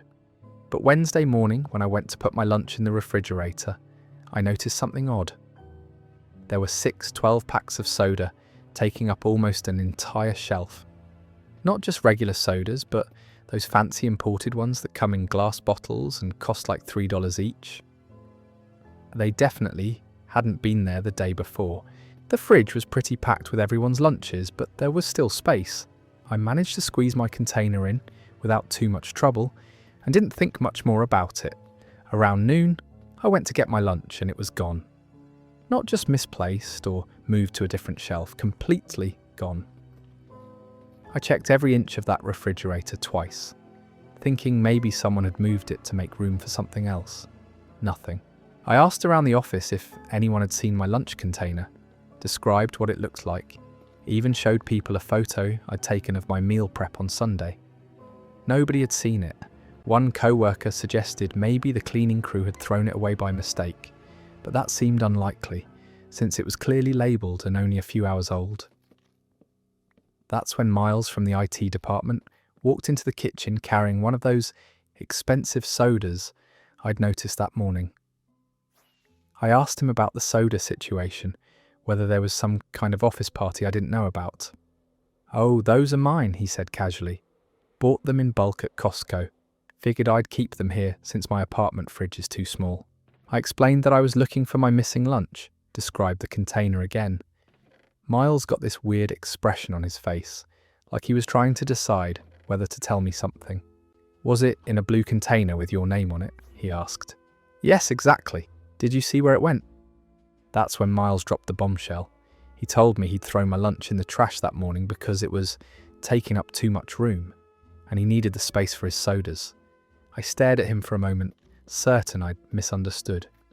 "You threw away my lunch?"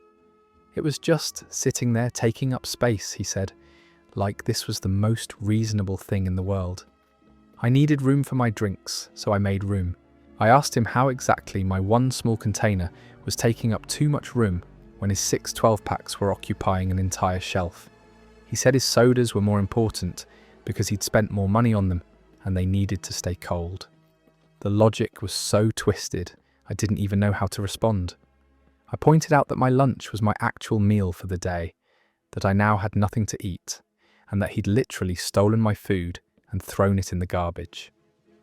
Miles shrugged and said I could just go buy something from the cafeteria downstairs, that it wasn't a big deal.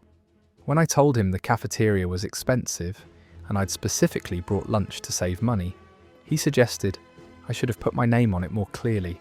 I did put my name on it. You just said you saw my name on the container. Well, you should have made it more obvious that you didn't want anyone touching it. I was getting more frustrated by the minute. I explained that putting your name on food in a shared refrigerator is the universal signal that it belongs to someone and shouldn't be touched. I asked him what he thought names on food containers were for, if not to indicate ownership. Miles said he thought the names were just for identification purposes in case something spilled or went bad, not necessarily to claim ownership. He seemed genuinely confused by the concept that labelled food in a shared fridge belonged to specific people. At this point, other co-workers were starting to gather around our conversation, drawn by the increasingly heated discussion. When they heard what had happened, the consensus was unanimous that Miles had crossed a major line. Our office manager, Patricia, happened to walk into the kitchen during this discussion. When she heard the situation, she was appalled. She explained to Miles that throwing away other people's food to make room for your personal beverages was completely unacceptable and violated basic workplace courtesy. Miles argued that the fridge was first come, first served, that he'd gotten there early and claimed the space fair and square. Patricia pointed out that the refrigerator was meant for daily meals, not for long-term storage of bulk beverage purchases. The resolution was that Miles had to remove all his sodas immediately and reimburse me for my thrown-away lunch. He also had to write an email to the entire office apologising for the incident and clarifying that personal food items in the shared refrigerator should never be discarded without permission. Miles was clearly annoyed by this outcome. He spent the rest of the afternoon grumbling about how the fridge policy wasn't clearly posted anywhere, and how he was just trying to optimise space usage. He seemed to genuinely believe he'd done nothing wrong. The whole incident became office legend pretty quickly.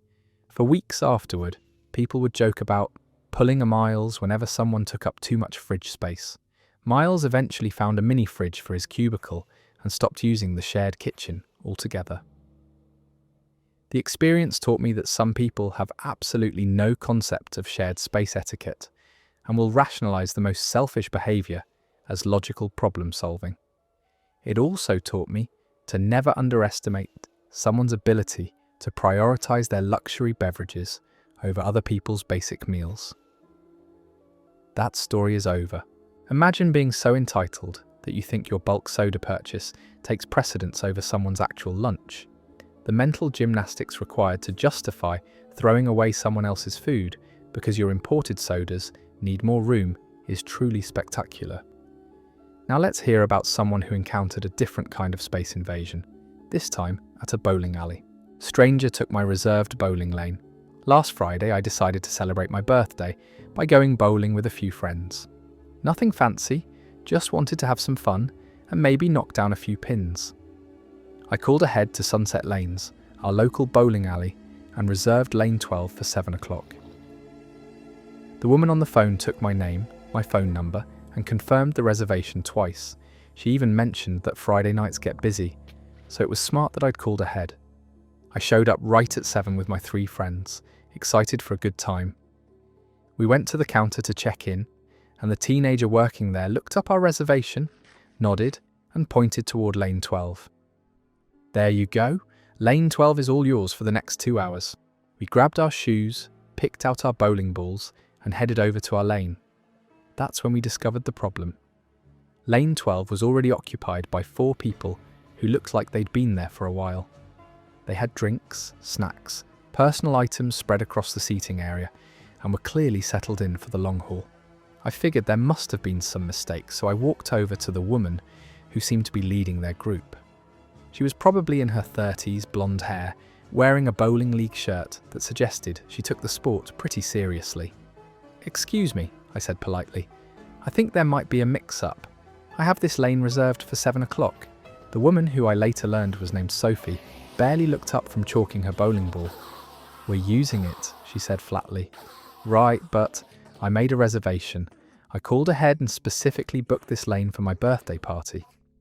Sophie finally looked at me, and her expression was somewhere between annoyed and dismissive. "I don't see your name anywhere," she said, gesturing vaguely at the lane. I explained that reservations don't typically involve physical name tags on the lanes, that the system is managed by the front desk. I offered to show her my confirmation text message from the bowling alley. "Look," Sophie said, "we got here first, we're already playing and we're not moving. You can find another lane." I glanced around the bowling alley and pointed out that every other lane was occupied. Friday night was busy. Just like the woman on the phone had warned me, there were no other lanes available. "That's not our problem," said one of Sophie's friends, a guy who looked like he'd been drinking for a while. "We didn't see any name on this lane when we got here, so it was fair game." I walked back to the front desk and explained the situation to the teenager working there. He looked confused and checked his computer again. "Yeah, you definitely have lane 12 reserved for 7 o'clock, he confirmed. "Let me go talk to them." The kid walked over to Sophie's group, and I could see him trying to explain the reservation system. Sophie was shaking her head, pointing at their game in progress, clearly arguing that they shouldn't have to move. After a few minutes of discussion, the teenager came back looking frustrated.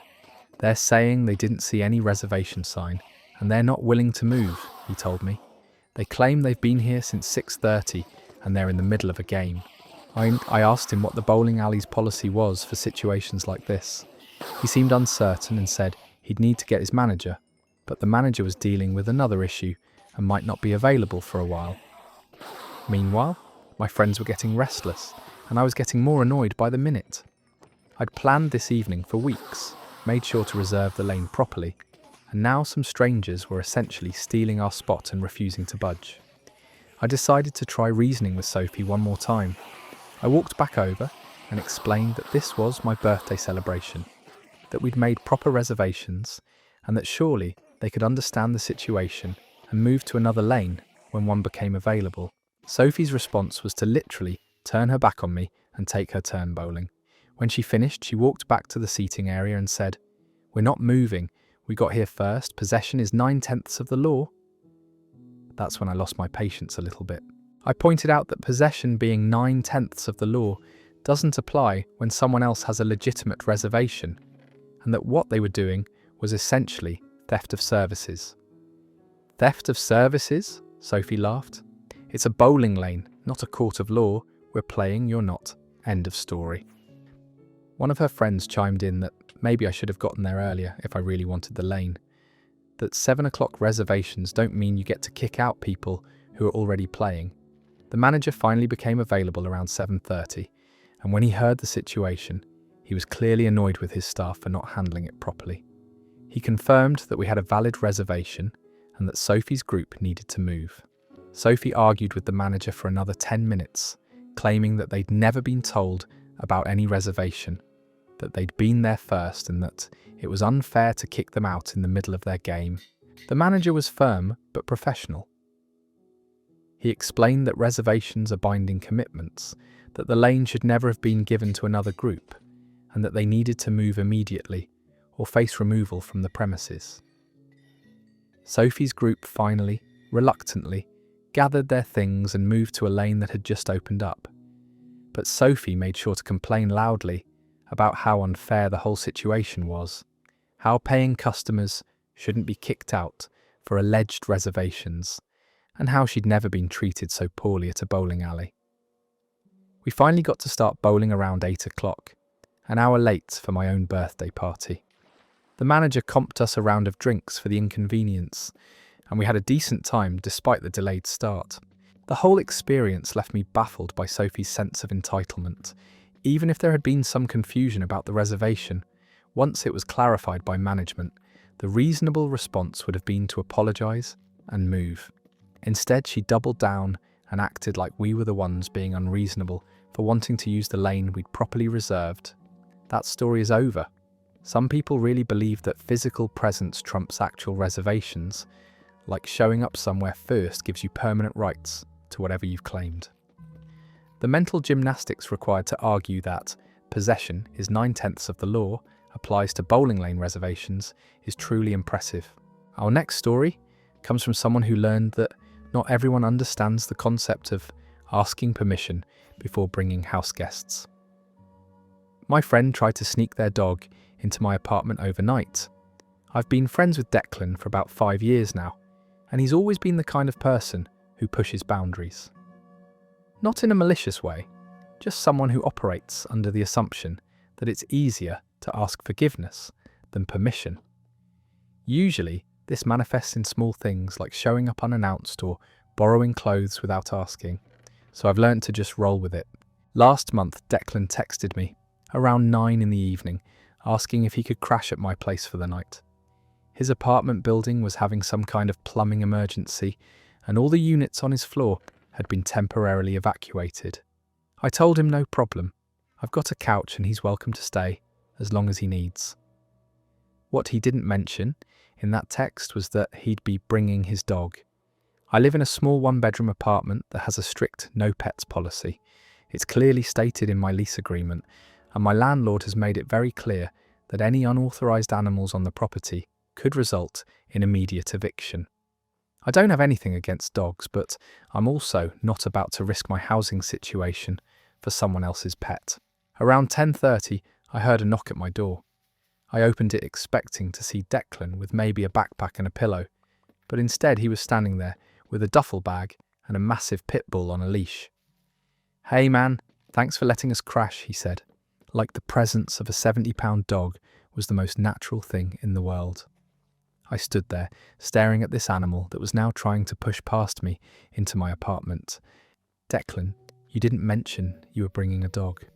"Oh yeah, this is Bruno. He's super well behaved. You won't even know he's here." I explained that I couldn't have pets in my apartment, that my lease specifically prohibited animals, and that my landlord lived in the same building and would definitely notice if there was a large dog staying overnight. Declan waved off my concerns like they were ridiculous. "It's just one night. Nobody's going to know. He'll sleep in your room with me. No big deal." "In my room? Where exactly am I supposed to sleep if you and your dog are occupying my bedroom?" "You can take the couch, it'll be fine. Bruno needs a proper bed because he's got joint issues." I couldn't believe what I was hearing. Not only had Declan brought an unauthorized animal to my apartment without asking, but now he was suggesting that I should sleep on my own couch while he and his dog took over my bedroom. I told him this wasn't going to work, that he needed to find somewhere else to stay, somewhere that allowed pets. Declan looked genuinely surprised by my reaction. "Come on, don't be like that. I'm already here, Bruno's already here, it's late, and I don't have anywhere else to go, just this one time." I suggested he could try a pet-friendly hotel, or maybe call another friend who didn't have lease restrictions. Declan said hotels were too expensive, and all his other friends either lived too far away or had roommates who were allergic to dogs. "So I'm supposed to risk my housing situation because you didn't plan ahead?" "You're being dramatic. It's one night. What's the worst that could happen?" I explained exactly what the worst that could happen was, that my landlord could evict me, that I'd lose my security deposit, that I'd have an eviction on my record making it harder to rent in the future. Declan acted like these were absurd overreactions. While we were having this conversation in my doorway, Bruno had managed to wander into my apartment and was now sniffing around my kitchen. I pointed this out to Declan, who just shrugged. "See, he's already making himself at home. He likes it here." That's when I noticed Bruno was not just sniffing around my kitchen, but actively investigating my garbage can. Before I could stop him, he had knocked it over and was rooting through the contents, spreading trash across my floor. "Declan, your dog is destroying my kitchen." "Bruno, no," Declan said half-heartedly, not making any real effort to control his animal. "He's just excited. He'll calm down once he gets settled." I grabbed Bruno's leash and started leading him back toward the door. Declan followed, protesting that I was being unreasonable and that friends were supposed to help each other out in emergencies. "This is an emergency you created by not thinking ahead," I told him. "You knew you might need somewhere to stay, and you knew you had a dog. You should have planned accordingly." Declan argued that it was an unexpected emergency, that he couldn't have predicted the plumbing issue. I pointed out that even in unexpected emergencies, you don't just show up at someone's place with undisclosed pets and expect them to accommodate you. As I was trying to get Bruno back into the hallway, the dog decided he really liked my apartment and started pulling toward my living room. He's a strong animal, and I'm not particularly good at handling dogs, so this became a bit of a struggle. That's when my landlord appeared at the top of the stairs. He'd apparently heard the commotion and come up to investigate. He took one look at the scene, me wrestling with a large pit bull in my doorway, and his expression went from confused to angry. "What exactly is going on here?" he asked. I explained that my friend had brought his dog over without asking, and that I was in the process of sending them away because I knew pets weren't allowed. My landlord looked skeptical, like maybe I was trying to cover up having an unauthorized pet. Declan, instead of helping the situation, decided this was the perfect time to argue his case. He told my landlord that it was just for one night, that Bruno was a good dog, and that surely there could be an exception for emergency situations. My landlord was not interested in Declan's reasoning.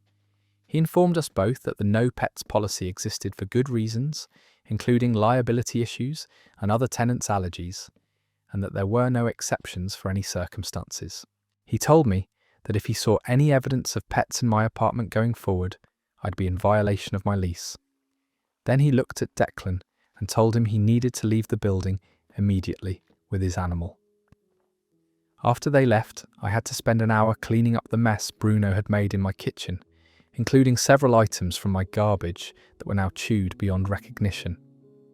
I also had to have an awkward follow-up conversation with my landlord the next day to reassure him that I hadn't been secretly keeping a pet and that the whole incident was a misunderstanding. Declan texted me the next morning complaining that he'd had to sleep in his car with Bruno and that I could have been more helpful in his time of need.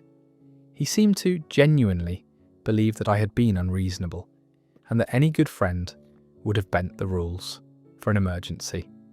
The whole experience taught me that some people will create emergencies through poor planning and then expect others to bear the consequences. It also taught me to be more specific when offering help, to make sure both parties understand exactly what's being offered. That story is over. The nerve of showing up with an undisclosed £70 dog and then expecting your friend to give up their own bedroom while risking eviction. Some people really think friendship means other people should sacrifice their basic security for your poor planning. Speaking of workplace boundaries being completely ignored, this next story takes us into truly bizarre territory. My manager held a meeting in the bathroom. I work for a small marketing agency downtown, and my boss Pamela is one of those people who thinks efficiency means cramming as much activity as possible into every available moment. She's the type who schedules meetings during lunch breaks and sends emails at midnight with the expectation that you'll respond immediately. Last Tuesday, we were supposed to have our weekly team meeting at 2 o'clock in the conference room. Nothing unusual about that. We always meet on Tuesdays to discuss ongoing projects and upcoming deadlines.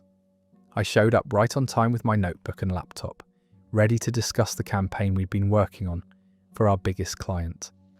But when I got to the conference room, it was empty. I figured maybe Pamela was running late, so I waited a few minutes before texting her to ask if the meeting was still happening. She replied immediately, "Yes, bathroom by reception, need to multitask today." I stared at that text for a full minute, trying to figure out what it meant. Was she asking me to meet her near the bathroom? Was there some kind of emergency? I walked over to the reception area, thinking maybe she was dealing with some crisis and needed to brief me quickly before the actual meeting. That's when I heard Pamela's voice coming from inside the women's restroom, clearly talking on the phone about quarterly projections and client deliverables. I stood outside the door feeling confused and awkward, not sure if I was supposed to interrupt or wait for her to finish. After a few minutes, Pamela opened the bathroom door and saw me standing there. "Perfect timing," she said. "Come on in, we can get started." I assumed she meant we were going to walk to the conference room and begin our meeting properly. Instead, she turned around and walked back into the bathroom, leaving the door open and continuing her conversation about marketing strategies. "Pamela," I called after her, "are you suggesting we have our team meeting in the bathroom?" "It's efficient," she replied, from inside one of the stalls. "I need to use the facilities and we need to discuss the Morrison account. 2 birds, 1 stone." I stood in the doorway trying to process what was happening. My boss was literally conducting a business meeting from inside a bathroom stall and apparently expected me to participate in this arrangement. "I'm not comfortable having a meeting in the bathroom," I told her. "Why not? We're all adults here. I can multitask and you can take notes. The acoustics in here are actually pretty good for discussions." I pointed out that bathrooms are private spaces, that other employees might need to use the facilities, and that it was completely inappropriate to conduct professional meetings in restrooms. "You're being prissy about this," Pamela said. "It's just a room. The important thing is that we communicate about our projects efficiently." While we were having this conversation, 2 of my coworkers appeared in the hallway behind me, looking for the team meeting. When they saw me standing in the bathroom doorway, talking to our boss who was clearly using the toilet, their expressions went from confused to horrified. "Is the meeting in there?" asked Kevin from accounting. "Apparently so," I replied, feeling my face turn red with embarrassment. That's when Pamela called out from the stall, "Great, everyone's here. Let's talk about the Morrison timeline and budget adjustments." Kevin and Lisa, my other co-worker, exchanged glances that clearly communicated their mutual discomfort with the situation. None of us moved from the hallway. "Pamela," Lisa said carefully, "maybe we should wait until you're finished and then move to the conference room." "I'm perfectly capable of discussing business while handling personal needs," Pamela replied. "This is about time management and efficiency. Corporate America needs to get over its hang-ups about bodily functions." I suggested that we could postpone the meeting by 15 minutes to allow her to finish her business privately, but Pamela insisted that she had back-to-back appointments all afternoon, and this was the only way to fit everything in. "If you're not comfortable coming in, just stand in the doorway and we can project our voices," she suggested. The 3 of us remained firmly planted in the hallway, none of us willing to enter a bathroom for a professional meeting. Pamela continued trying to conduct the meeting from her stool, shouting questions about project deadlines and client feedback while we stood there in stunned silence. The situation became even more awkward when another employee, someone from a different department, approached the bathroom and saw the 3 of us clustered around the entrance having what appeared to be a group discussion. "Is everything okay here?" she asked. "Just a team meeting," Kevin said weakly. The woman looked at us like we'd lost our minds and walked away, probably to find a different bathroom to use. After about 10 minutes of this bizarre arrangement, Pamela finally emerged from the stall and seemed surprised that none of us had actually entered the bathroom to participate in her meeting. "You all missed half the discussion," she complained while washing her hands. "Because we were having the discussion in a bathroom," I pointed out. "And we're all still standing in the hallway," Lisa added. Pamela acted like our reluctance to conduct business in a restroom was some kind of professional shortcoming on our part. She spent the next few minutes lecturing us about adaptability and creative problem solving in fast-paced work environments. We finally moved to the conference room to finish our meeting, but the whole experience had been so uncomfortable that none of us could focus properly on the actual business discussion. The image of our boss conducting meetings from a toilet stall had kind of ruined the professional atmosphere. Later that day, Lisa and Kevin both came to me separately to ask if what had just happened was normal workplace behaviour. None of us had ever experienced anything like it before, and we weren't sure if we should report it to HR or just pretend it never happened. I ended up having a private conversation with Pamela the next day, explaining that bathroom meetings made everyone uncomfortable and suggesting that we stick to traditional meeting spaces going forward.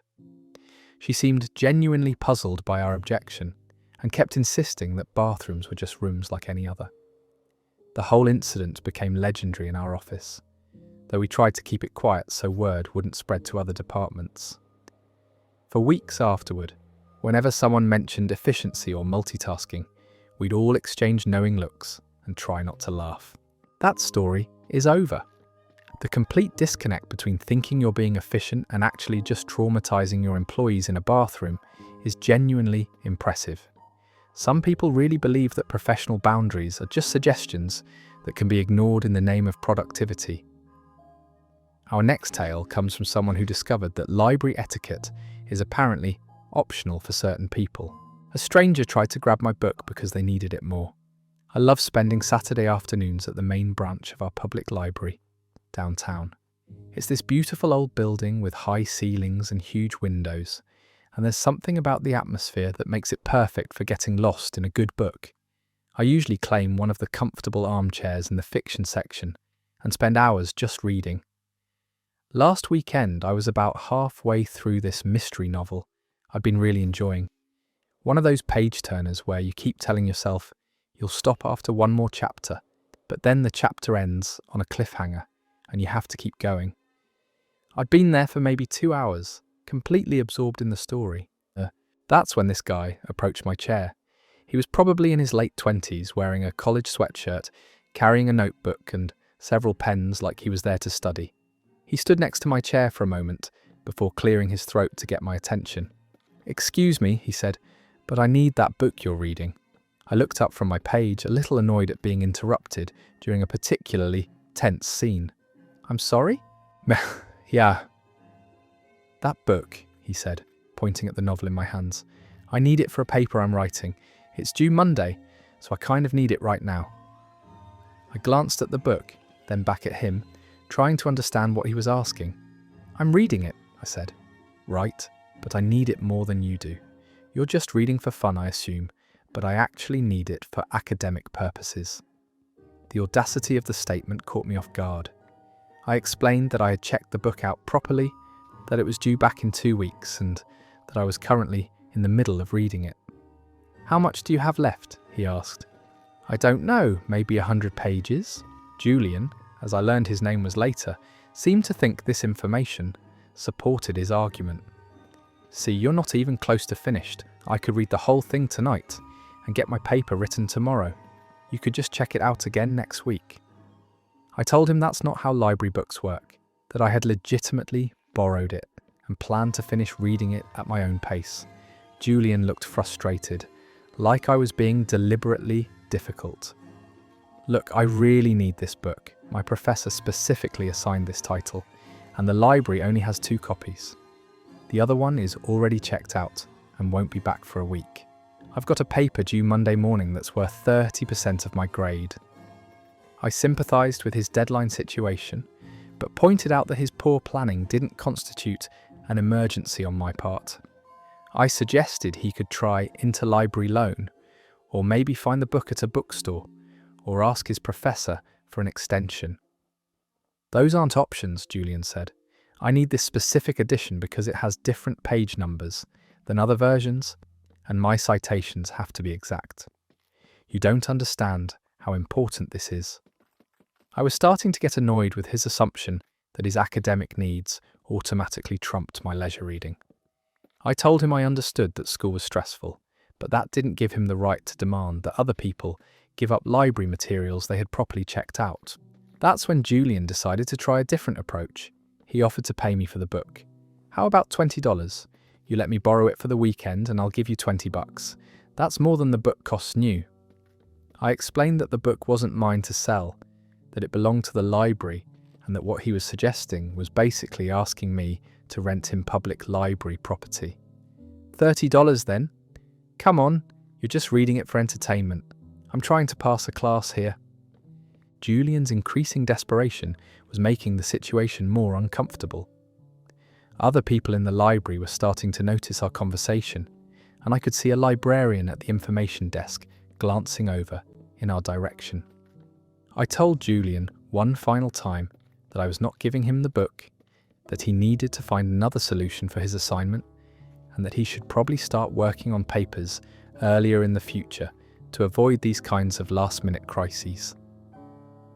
"You're being really selfish about this," he said, his voice getting louder. "I'm trying to get an education here, and you're just reading some trashy mystery novel for fun. One of us clearly has a more legitimate need for this book." That comment pushed me over the edge.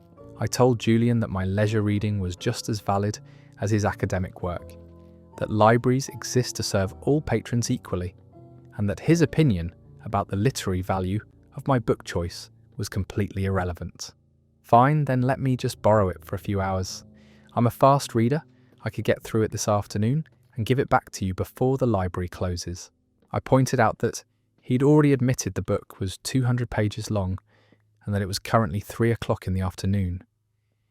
Even if he was the fastest reader in the world, there was no way he could read the entire book, take notes for his paper, and return it to me before closing time. Julian seemed to realise his arguments weren't working, so he tried one last approach. He sat down in the chair next to mine and started explaining his whole academic situation. He was a graduate student in English literature. This was his thesis advisors class. His entire future career depended on maintaining a high GPA. His parents were paying for school and would be devastated if he failed. "I get that you want to finish your book," he said, "but this is literally about my entire future. Can't you just be understanding about this?" I told him I was sorry about his stressful situation, but that it still didn't entitle him to take library materials away from other patrons. I suggested he speak with a librarian about possible solutions. Maybe they could help him find alternative resources or contact other branches to see if the book was available elsewhere. Julian looked at the librarian I'd pointed toward, then back at me. "She's just going to tell me the same thing you're telling me, that I should have planned better." Maybe because that's true. He sat there for another few minutes, apparently hoping I'd change my mind. When it became clear that I wasn't going to hand over the book, he finally got up and walked away, muttering something about selfish people and the decline of community cooperation. I watched him approach the librarian's desk, presumably to ask about other copies or alternative solutions. The librarian spent several minutes with him, checking the computer system and making phone calls to other branches. Eventually, Julian left the library, empty-handed, still carrying his notebook and pens. I finished the book that afternoon, enjoying it even more than usual because of the ridiculousness of Julian's attempted book heist. The mystery was excellent, and I felt a little extra satisfaction knowing that Julian would have to find his own copy to complete his assignment. That story is over. Imagine thinking your procrastination gives you the right to commandeer someone else's library book. The entitlement of offering to buy public library property from another patron is truly something special. Our next story takes us into truly unhinged territory, where someone decided property lines were just friendly suggestions. My neighbour put a pool ladder over the fence to use my pool. I moved into my current house about 2 years ago, and one of the main reasons I chose this property was the backyard. It's got this beautiful in-ground pool that the previous owners had installed, complete with a deck area and some nice landscaping around it. The pool was a major selling point for me since I love swimming and figured it would be great for entertaining friends during the summer. My next door neighbour is a guy named Clint who has 3 kids under the age of 12. Nice enough family, we'd wave to each other over the fence, make small talk about the weather when we were both doing yard work. His kids seemed well behaved, and I didn't anticipate any problems when I moved in. The first summer I lived there, everything was normal. I'd use my pool in the evenings after work and on weekends, kept it clean and maintained, enjoyed having my own little backyard oasis. Clint's kids would sometimes look over the fence when they heard me swimming, but that seemed natural enough. Kids are curious about pools. This past summer though, things got weird. I started noticing that the water level in my pool seemed to be dropping faster than usual. Not dramatically, but enough that I was having to add water more frequently than I remembered from the previous year. I figured maybe there was a small leak somewhere, Or maybe the hot weather was causing more evaporation than normal. Then I started finding things in my pool that definitely didn't belong to me. Pool toys that weren't mine, a pair of kids' goggles floating in the deep end, even a deflated beach ball that I'd never seen before. At first I thought maybe these items were blowing over from other yards, but some of them seemed too heavy to be wind carried. The real revelation came on a Tuesday afternoon when I decided to leave work early and surprise myself with some midday pool time. I pulled into my driveway around 2 o'clock, grabbed my swim gear and headed straight to the backyard without going inside the house first. That's when I discovered Clint's entire family in my pool. All 3 kids were swimming around. Clint was sitting on the edge with his feet in the water, and his wife was lounging in one of my pool chairs reading a magazine. They had brought their own towels, snacks, and apparently had been there for a while, based on how settled in they looked. I stood there for a moment in complete shock, wondering if I was having some kind of hallucination. These people were using my pool like it was their own personal vacation resort. "Oh, hey neighbour," Clint called out when he spotted me, like this was the most natural thing in the world. "Hope you don't mind, the kids were really hot, and your pool looked so refreshing." I asked him how exactly they'd gotten into my backyard, since my fence is 6 feet tall and the gate is always locked. Clint pointed to a ladder that was propped against the fence between our properties. "Just borrowed one of my extension ladders. Figured you wouldn't mind sharing the pool on such a hot day. You climbed over my fence to use my pool without asking. The kids really wanted to swim, and you weren't home, so we figured it would be fine. We're being careful with your property." I explained that regardless of how careful they were being, they were trespassing on my property and using my pool without permission. I asked them to get out immediately. Clint's wife looked annoyed, like I was being unreasonable. "It's just a pool," she said. "It's not like we're hurting anything. It's my pool, on my property, and you didn't ask permission." One of their kids, probably about 8 years old, started crying because they didn't want to get out of the water. Clint tried to use this as emotional leverage, saying it would be cruel to disappoint the children when they were having such a good time. I told him that disappointing his children was not my responsibility, and that if he wanted them to have pool access, he should install his own pool or take them to a public swimming facility. "Do you know how much pools cost?" Clint asked, like this justified using mine without permission. "Yes, I do, because I bought a house with one." After about 10 minutes of back and forth, Clint's family finally got out of my pool, but they acted like I was being the unreasonable neighbour. They packed up their stuff with exaggerated sighs and comments about how some people don't understand community spirit. I figured that would be the end of it, but I was wrong. The next day I came home from work to find wet footprints on my pool deck and evidence that someone had been swimming again. The pool toys were back, and my pool chemicals were all messed up like several people had been in the water. I decided to install a security camera pointed at the pool area. What I captured over the next week was unbelievable. Clint and his family were using my pool almost daily, always when they thought I wasn't home. They'd set up that ladder, climb over the fence and spend hours swimming and lounging like they owned the place. The footage showed them bringing their own pool equipment, using my outdoor shower to rinse off, even adjusting my pool furniture to their liking. They were treating my backyard like their private club. When I confronted Clint with the video evidence, he seemed genuinely surprised that I was upset about it. "We've been keeping it clean," he said. "We even skimmed some leaves out yesterday." I told him that cleaning my pool didn't give him permission to use it, and that what he was doing was trespassing and could result in serious legal consequences if someone got injured on my property. "You're really going to call the police over some neighbourly pool sharing?" "I'm going to call the police about trespassing if it happens again." Clint argued that good neighbours should share resources, that his kids deserved to enjoy summer just like anyone else, and that I was being selfish by keeping the pool to myself when I wasn't even home most of the day. I explained that ownership of property doesn't require constant use to be valid, and that his children's enjoyment wasn't my responsibility. I also pointed out the liability issues if one of his kids got hurt in my pool. The final straw came when I discovered that Clint had been giving his neighbours, other families in the area, permission to use my pool as well. I came home one Saturday to find a full-blown pool party happening in my backyard with people I'd never seen before. That's when I called the police. The officer who responded was amazed by the situation and explained to everyone that using someone else's property without permission, even if no damage was done, was still trespassing.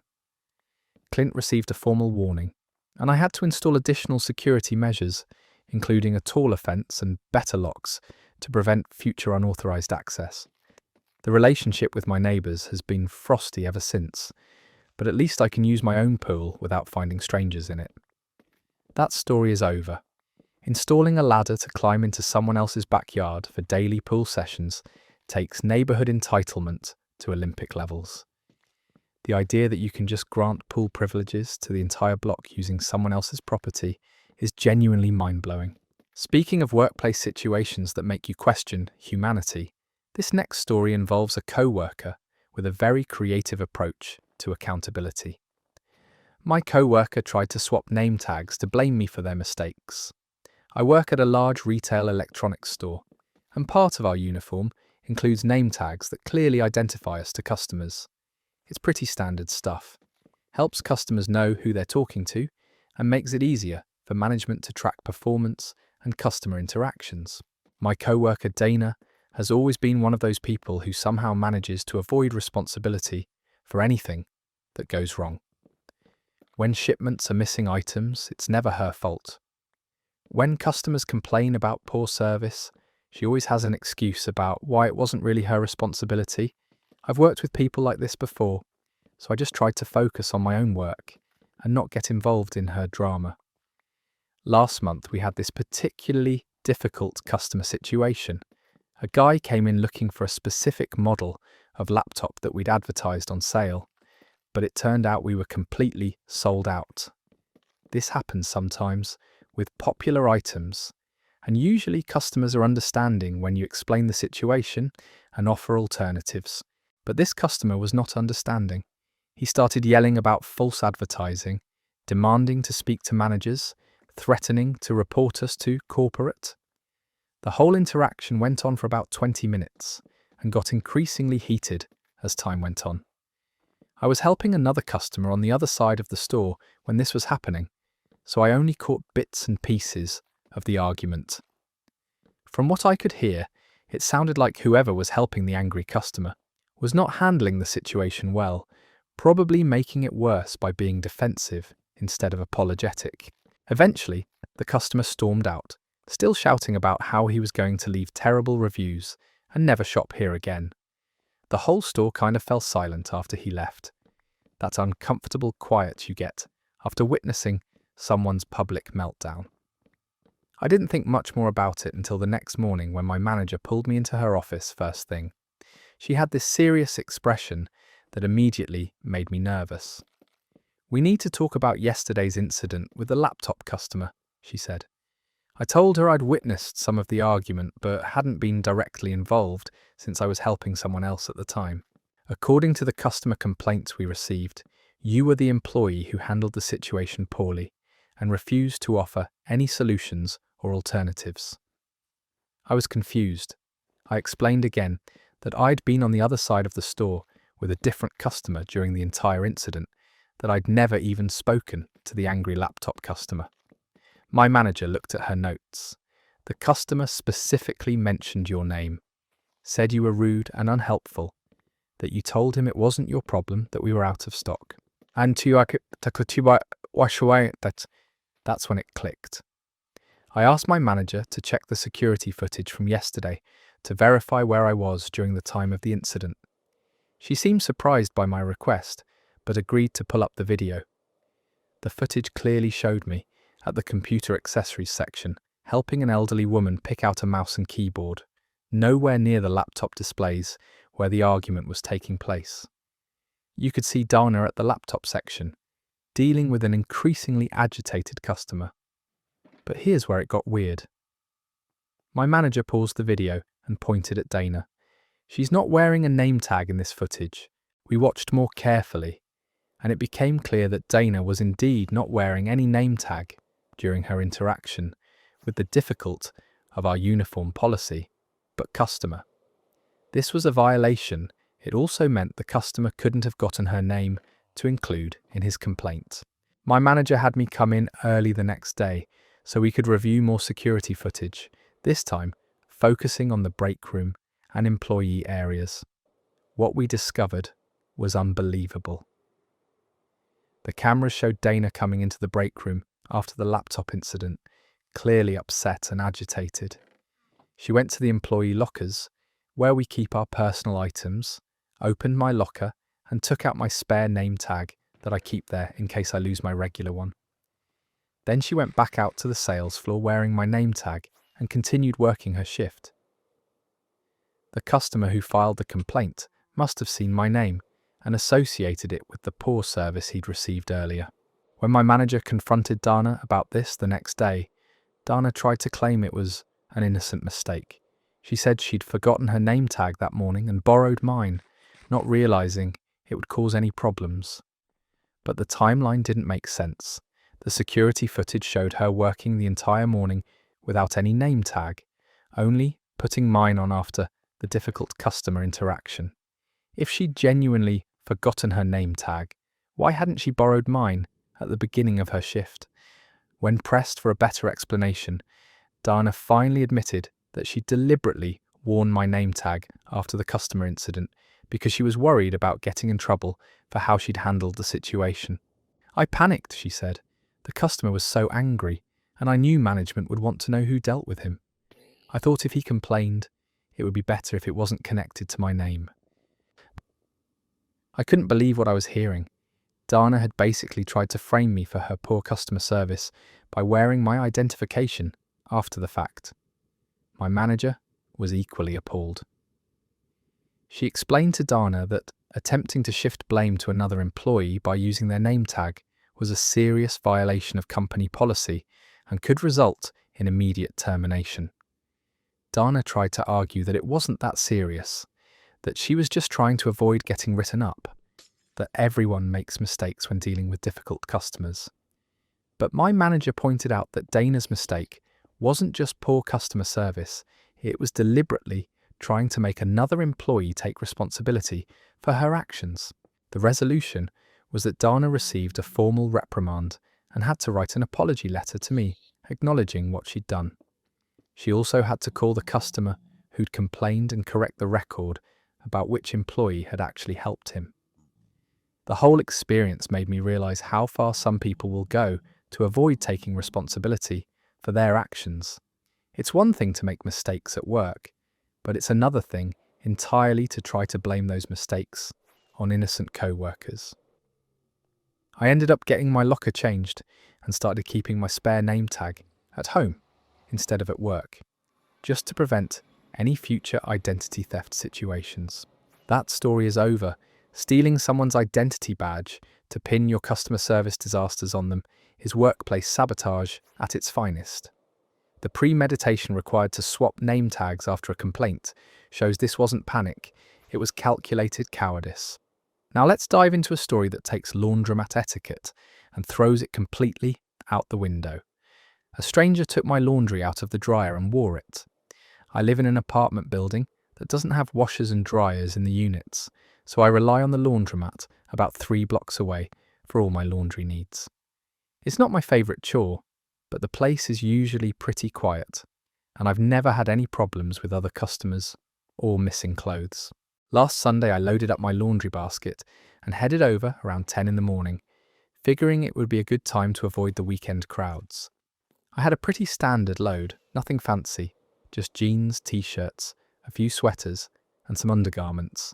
One of the sweaters was this really nice burgundy cardigan I'd gotten for Christmas, soft wool blend, probably the most expensive piece of clothing I own. The washing went fine, no issues there. I moved everything to the dryers, added my quarters, and set the timer for an hour. The laundromat has these plastic chairs where you can sit and wait, but I decided to grab coffee from the shop next door, since I had plenty of time. When I came back about 50 minutes later, I could see that my dryer had finished its cycle. I walked over expecting to unload my warm, clean clothes and head home. But when I opened the dryer door, it was completely empty. I stood there staring into the empty machine, trying to figure out what had happened. Maybe I'd used a different dryer. I checked the 3 other machines, but none of them contained my clothes. I looked around the laundromat, thinking maybe someone had helpfully moved my stuff to a basket, but I didn't see my clothes anywhere. That's when I noticed a woman folding laundry at one of the tables near the back of the laundromat. She was probably in her 30s, had long dark hair, and was wearing what looked exactly like my burgundy cardigan. I walked over to get a closer look, and sure enough, she was folding what appeared to be my jeans. My specific jeans, including a pair with a distinctive small bleach stain on the left knee that I'd gotten from cleaning my bathroom. "Excuse me," I said. "I think you have my clothes." "Aye." The woman, who I later learned was named Mara, looked up from her folding. "These are mine," she said simply. "That's my cardigan you're wearing, and those are definitely my jeans you're folding." Mara glanced down at the cardigan like she was seeing it for the first time. "This old thing? I've had this for years." I pointed to the jeans with the bleach stain. "And I suppose you've had those for years too?" "Yeah, I got that stain doing housework last month." The brazenness of her lies was almost impressive. She was literally wearing my stolen clothing while folding the rest of my stolen laundry and claiming it all belonged to her. I told her I knew exactly which dryer my clothes had been in, that I had the receipts with the machine number and time, and that I could describe every item in that load. "Prove it," Mara said, continuing to fold my jeans. So I started listing items: the burgundy cardigan she was wearing, the jeans with the bleach stain, a blue t-shirt with a small hole near the hem, a pair of black pants with a broken belt loop. As I described each item, Mara's expression got more uncomfortable, but she kept insisting everything belonged to her. "Lots of people have similar clothes," she said, not with the exact same wear patterns and stains. That's when Mara tried a different approach.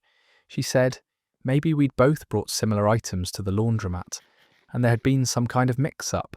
She suggested we could sort through everything together and figure out what belonged to whom. Except she wasn't suggesting this as a genuine solution. She was clearly stalling, trying to figure out how to get out of the situation while keeping as much of my clothing as possible.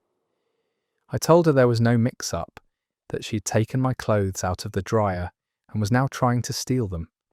I suggested she return everything immediately before I called the police.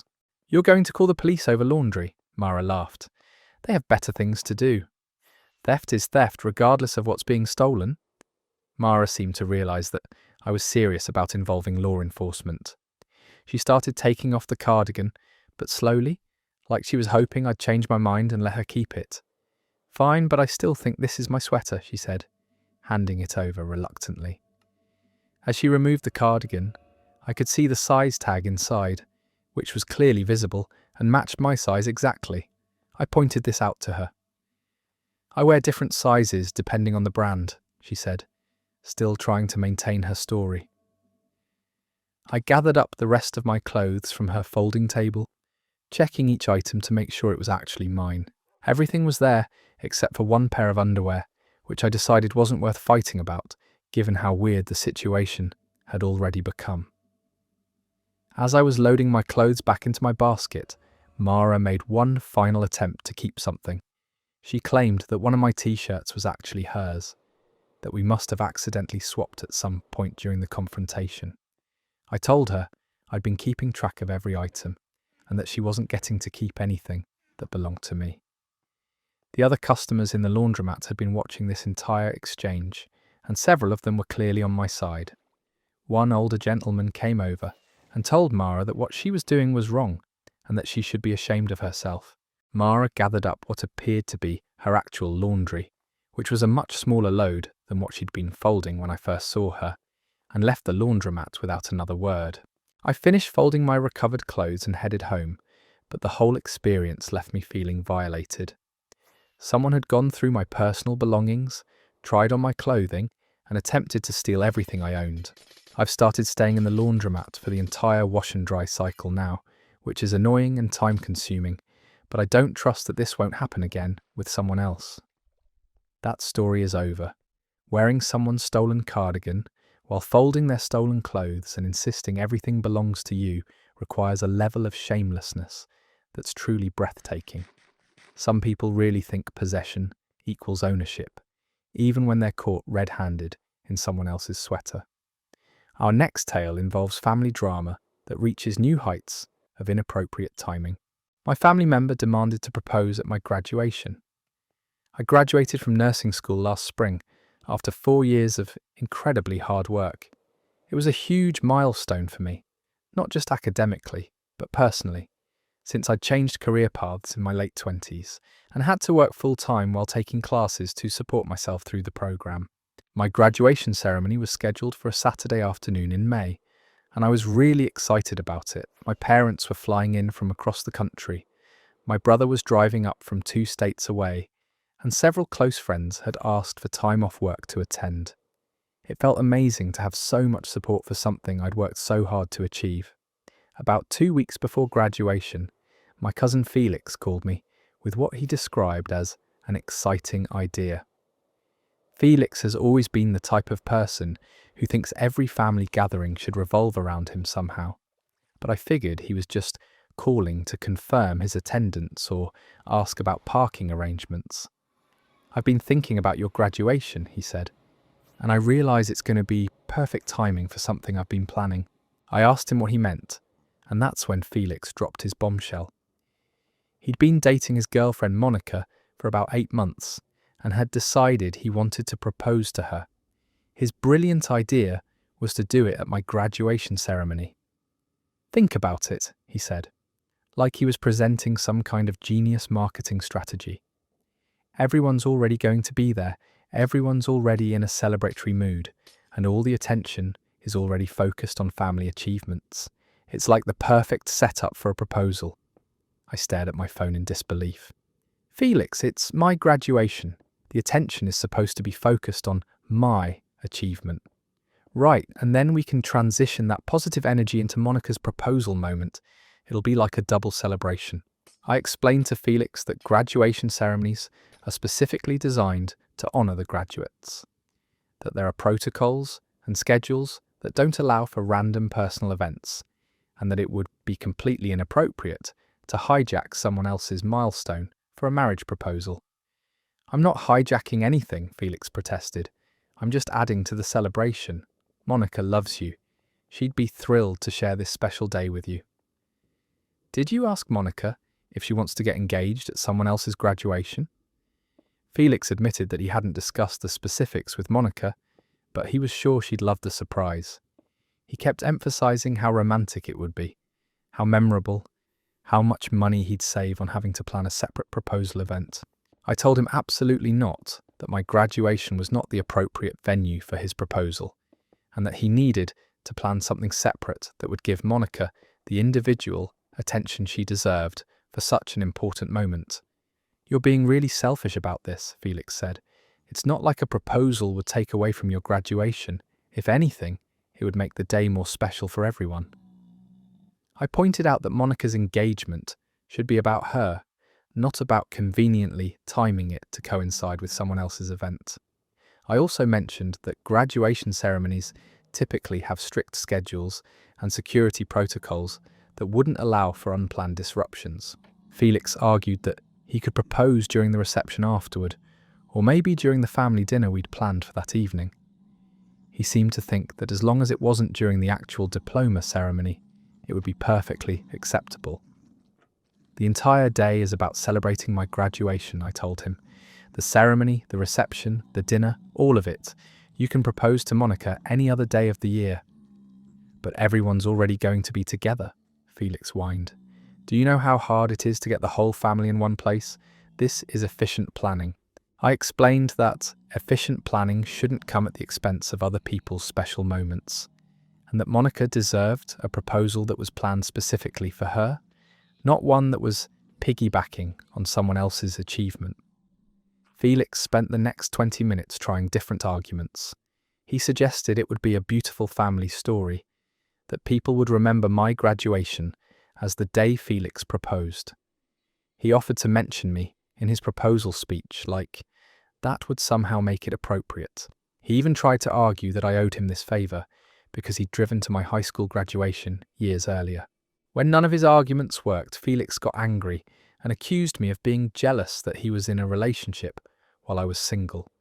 He said I was trying to sabotage his happiness because I couldn't stand seeing other people find love. I hung up on him at that point, but Felix wasn't done. Over the next week, he called other family members to complain about my unreasonable refusal to let him propose at my graduation. He painted it as me being controlling and selfish, conveniently leaving out the part where he wanted to hijack my celebration for his own purposes. Several relatives called me to ask about the situation, and when I explained Felix's actual plan, they were all appalled. My aunt, Felix's mother, was particularly mortified and promised to talk to him about appropriate timing for proposals. Felix eventually proposed to Monica at a restaurant the week after my graduation, and from what I heard, she was thrilled with the intimate setting and personal attention. Apparently, she'd had no idea about Felix's original plan and was horrified when she learned about it later. My graduation day was perfect, exactly as it should have been. The ceremony was beautiful, the reception was fun, and the family dinner was a lovely celebration of my nursing degree. No one tried to commandeer the day for their own personal agenda. Felix and I didn't speak for several months after the graduation incident, though we've since reconciled. He never did apologise for trying to steal my spotlight, but at least he didn't actually follow through on his terrible plan. That story is over. Planning to propose at someone else's graduation because everyone's already there is peak lazy romanticism wrapped in selfish opportunism. Monica deserved so much better than being someone's efficiency-minded afterthought at a nursing ceremony. Our next story takes us into workplace territory that can only be described as biological warfare. My co-worker put raw fish in the office plant's soil. I work in a typical corporate office environment. 30-person team, open floor plan, the usual setup with cubicles and a few communal areas. We've got several large potted plants scattered around the office that are supposed to improve air quality and make the workspace more pleasant. Most people barely notice them, they're just part of the background decoration. My co-worker Brent sits about 2 cubicles away from me, and he's always been one of those guys who thinks he knows better than everyone else about pretty much everything. He's constantly sharing unsolicited advice about productivity, diet, exercise, life optimization, that kind of thing. Mostly harmless, just annoying. About 6 weeks ago, Brent started bringing elaborate lunches to work. Not just regular meals, but these complex dishes that he'd clearly spent a lot of time preparing. Salmon fillets, whole fish, exotic preparations that made the break room smell like a seafood market. I figured he was on some kind of health kick, trying to eat more omega-3s or whatever. The problem started on a Tuesday morning when I walked into the office and was hit by this overwhelming smell. Not cooking fish, not fresh fish, but something much worse. Like fish that had been sitting in the sun for days, mixed with soil and something else I couldn't identify. At first, I thought maybe there was a problem with the building's ventilation system, or perhaps something had died in the walls. The smell seemed strongest near the large fiddle leaf fig plant that sits between my cubicle and Brent's. By lunchtime, the smell had gotten so bad that people were complaining to HR. Several co-workers mentioned feeling nauseous, and one person actually went home sick claiming the odour was giving her headaches. Building maintenance came to investigate, checking for gas leaks, dead rodents, plumbing issues, anything that might explain the horrible smell. They couldn't find a source, but they did notice that the smell seemed concentrated around the office plants. That's when someone suggested checking the plant soil. When maintenance dug into the fiddle leaf figs pot, they found chunks of raw fish buried about 3 inches down. Not just small pieces, but substantial portions of salmon, tuna, and what looked like whole sardines. The discovery was so bizarre that maintenance called our office manager over to witness it. As they dug deeper, they found layers of decomposing fish that had been buried in the soil over what appeared to be several weeks. The smell when they exposed all this rotting seafood was indescribable. Several people had to leave the floor entirely, and building maintenance had to bring in industrial fans to air out the area. That's when I remembered seeing Brent near the plants during lunch breaks, supposedly watering them or adjusting their position near the windows. I thought he was just being helpful, taking care of the office greenery. When our office manager questioned the team about who might know something about fish in the plant soil, Brent immediately spoke up with what he clearly thought was a reasonable explanation. I was fertilizing the plants, he said, like this was the most obvious thing in the world. Fish makes excellent natural fertilizer. It's organic, sustainable, way better than those chemical plant foods. Our office manager stared at him. You buried raw fish in the office plants? Fish emulsion fertilizer is a real thing, Brent insisted. I was just making my own version. It's supposed to be great for plant growth.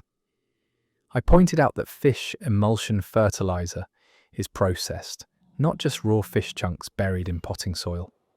Brent waved off this distinction like it was a minor technicality. The principle is the same, he said. Decomposing organic matter provides nutrients for plant roots. I was saving the office money on fertilizer while giving these plants the nutrition they needed. Our office manager explained that regardless of his intentions, burying rotting fish in office plants was creating a health hazard and making the workplace uninhabitable for everyone else. I didn't think it would smell this much, Brent admitted. I buried it pretty deep, figured it would just decompose quietly and feed the plants. What made you think this was a good idea? Brent launched into this explanation about how indigenous peoples used to bury fish with their crops, how it was a traditional farming technique, how modern people had just forgotten these natural methods in favor of processed chemicals. He seemed genuinely confused by everyone's negative reaction to his organic fertilizer experiment. In his mind, he'd been doing the office a favor by improving the plant care while disposing of his leftover lunch fish in an environmentally conscious way. The cleanup process took 3 days. Maintenance had to remove all the soil from every plant in the office because it turned out Brent had been fertilizing multiple plants over the course of several weeks. They found fish remains in the peace lily, the snake plant, even the small succulents on the windowsills. The plants themselves had to be quarantined and treated to prevent any contamination or pest issues. Several of them didn't survive the trauma of having their root systems exposed to decomposing seafood for weeks. Brent was required to reimburse the company for the cost of new plants, new soil, and the extensive cleaning process. He also had to attend a workplace conduct seminar about appropriate behaviour in shared office environments. The smell lingered for almost 2 weeks, despite industrial cleaning efforts. People were working from home when possible, and we had to keep all the windows open constantly to air out the space. Brent seemed genuinely surprised by the consequences of his fertilizer experiment. He kept insisting that his method would have worked if people had just given it more time, that everyone was overreacting to a natural process. He eventually stopped bringing fish lunches to work, switching to sandwiches and salads that he couldn't repurpose as plant fertilizer. But he still occasionally makes comments about how the office plants don't look as healthy as they did when he was properly feeding them. That story is over. Turning the office into your personal composting experiment with raw fish takes workplace initiative to horrifying new levels. The confidence required to defend burying rotting salmon in communal plants as organic fertilizer is genuinely impressive.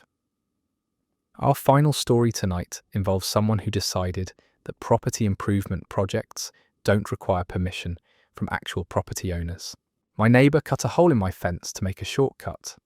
I've been living in my current house for about 3 years, and one of the things I love about the property is the privacy it offers.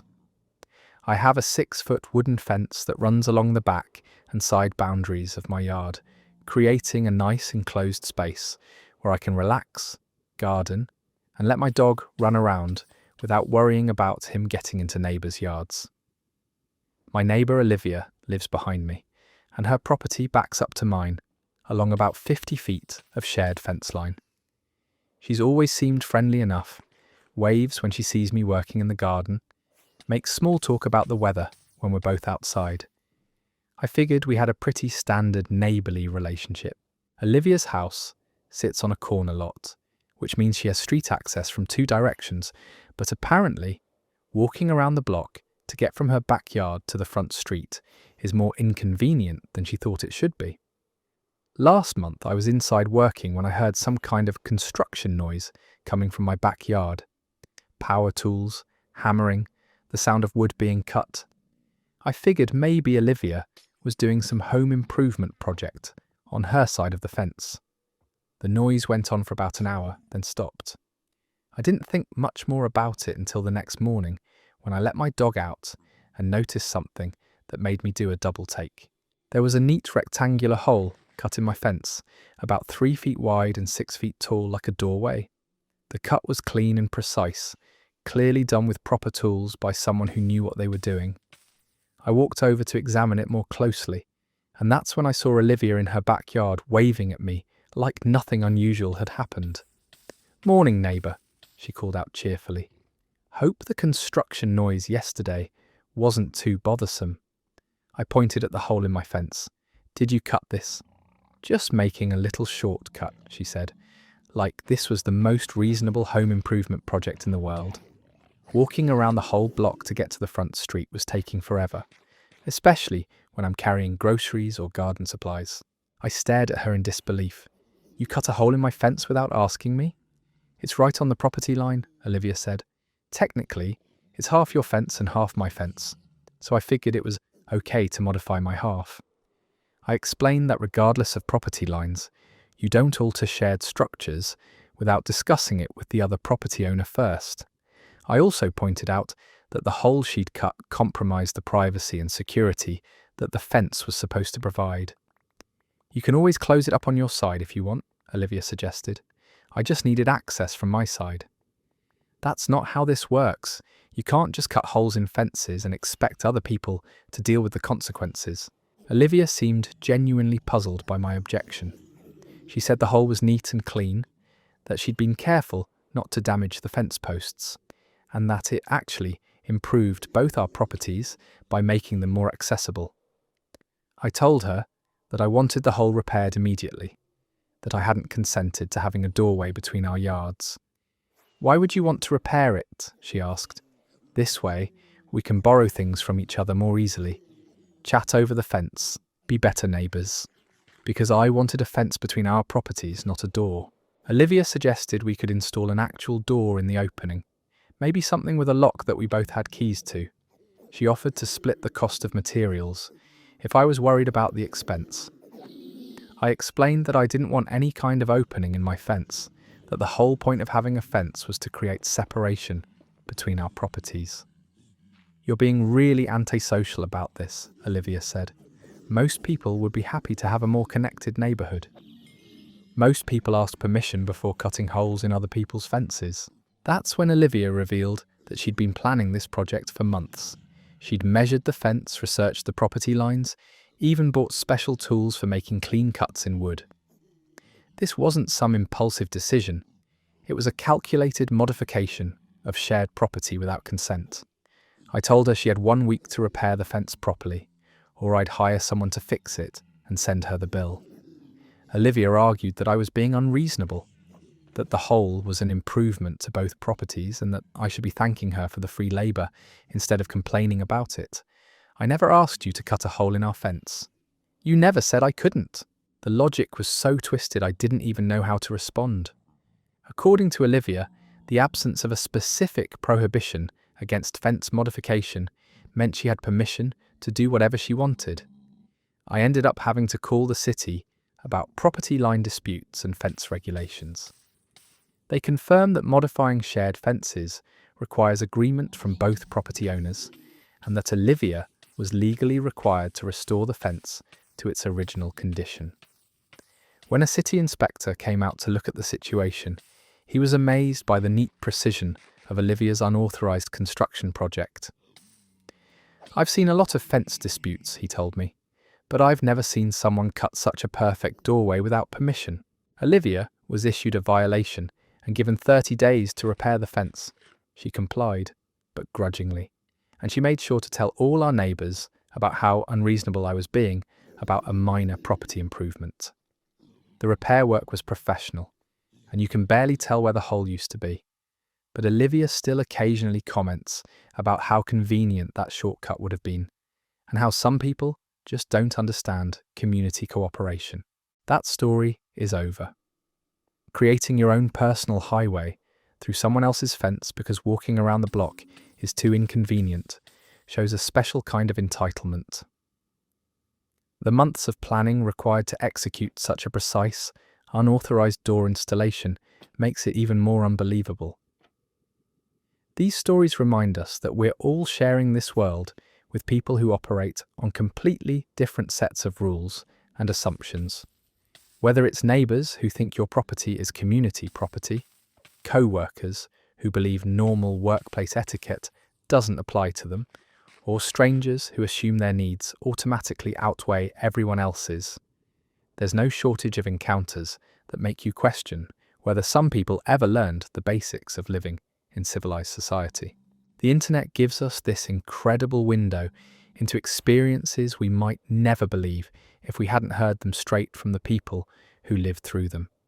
Sometimes the most unbelievable part isn't what people do, but how confidently they defend their actions afterward, as if the rest of us are the ones who don't understand how the world works. If you're still listening at this point, you probably understand that some of the best stories come from the most ordinary situations where extraordinary entitlement decides to make an appearance. Whether you're unwinding after a long day or just need something in the background while you're building that castle in Minecraft, these next few stories will definitely make you appreciate the boundaries in your own life. Let's dive into some encounters that prove common sense isn't actually that common. Our next story comes from someone who discovered their friend has a very creative definition of property exchange. My friend tried to replace their broken TV with mine.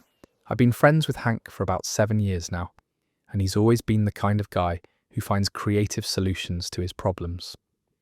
Usually, this works out fine, like when he figured out how to fix my car's rattling dashboard with a strategically placed rubber band, or when he helped me move apartments using nothing but a pickup truck and sheer determination.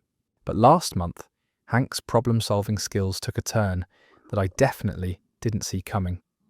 It started when he texted me complaining about his TV situation.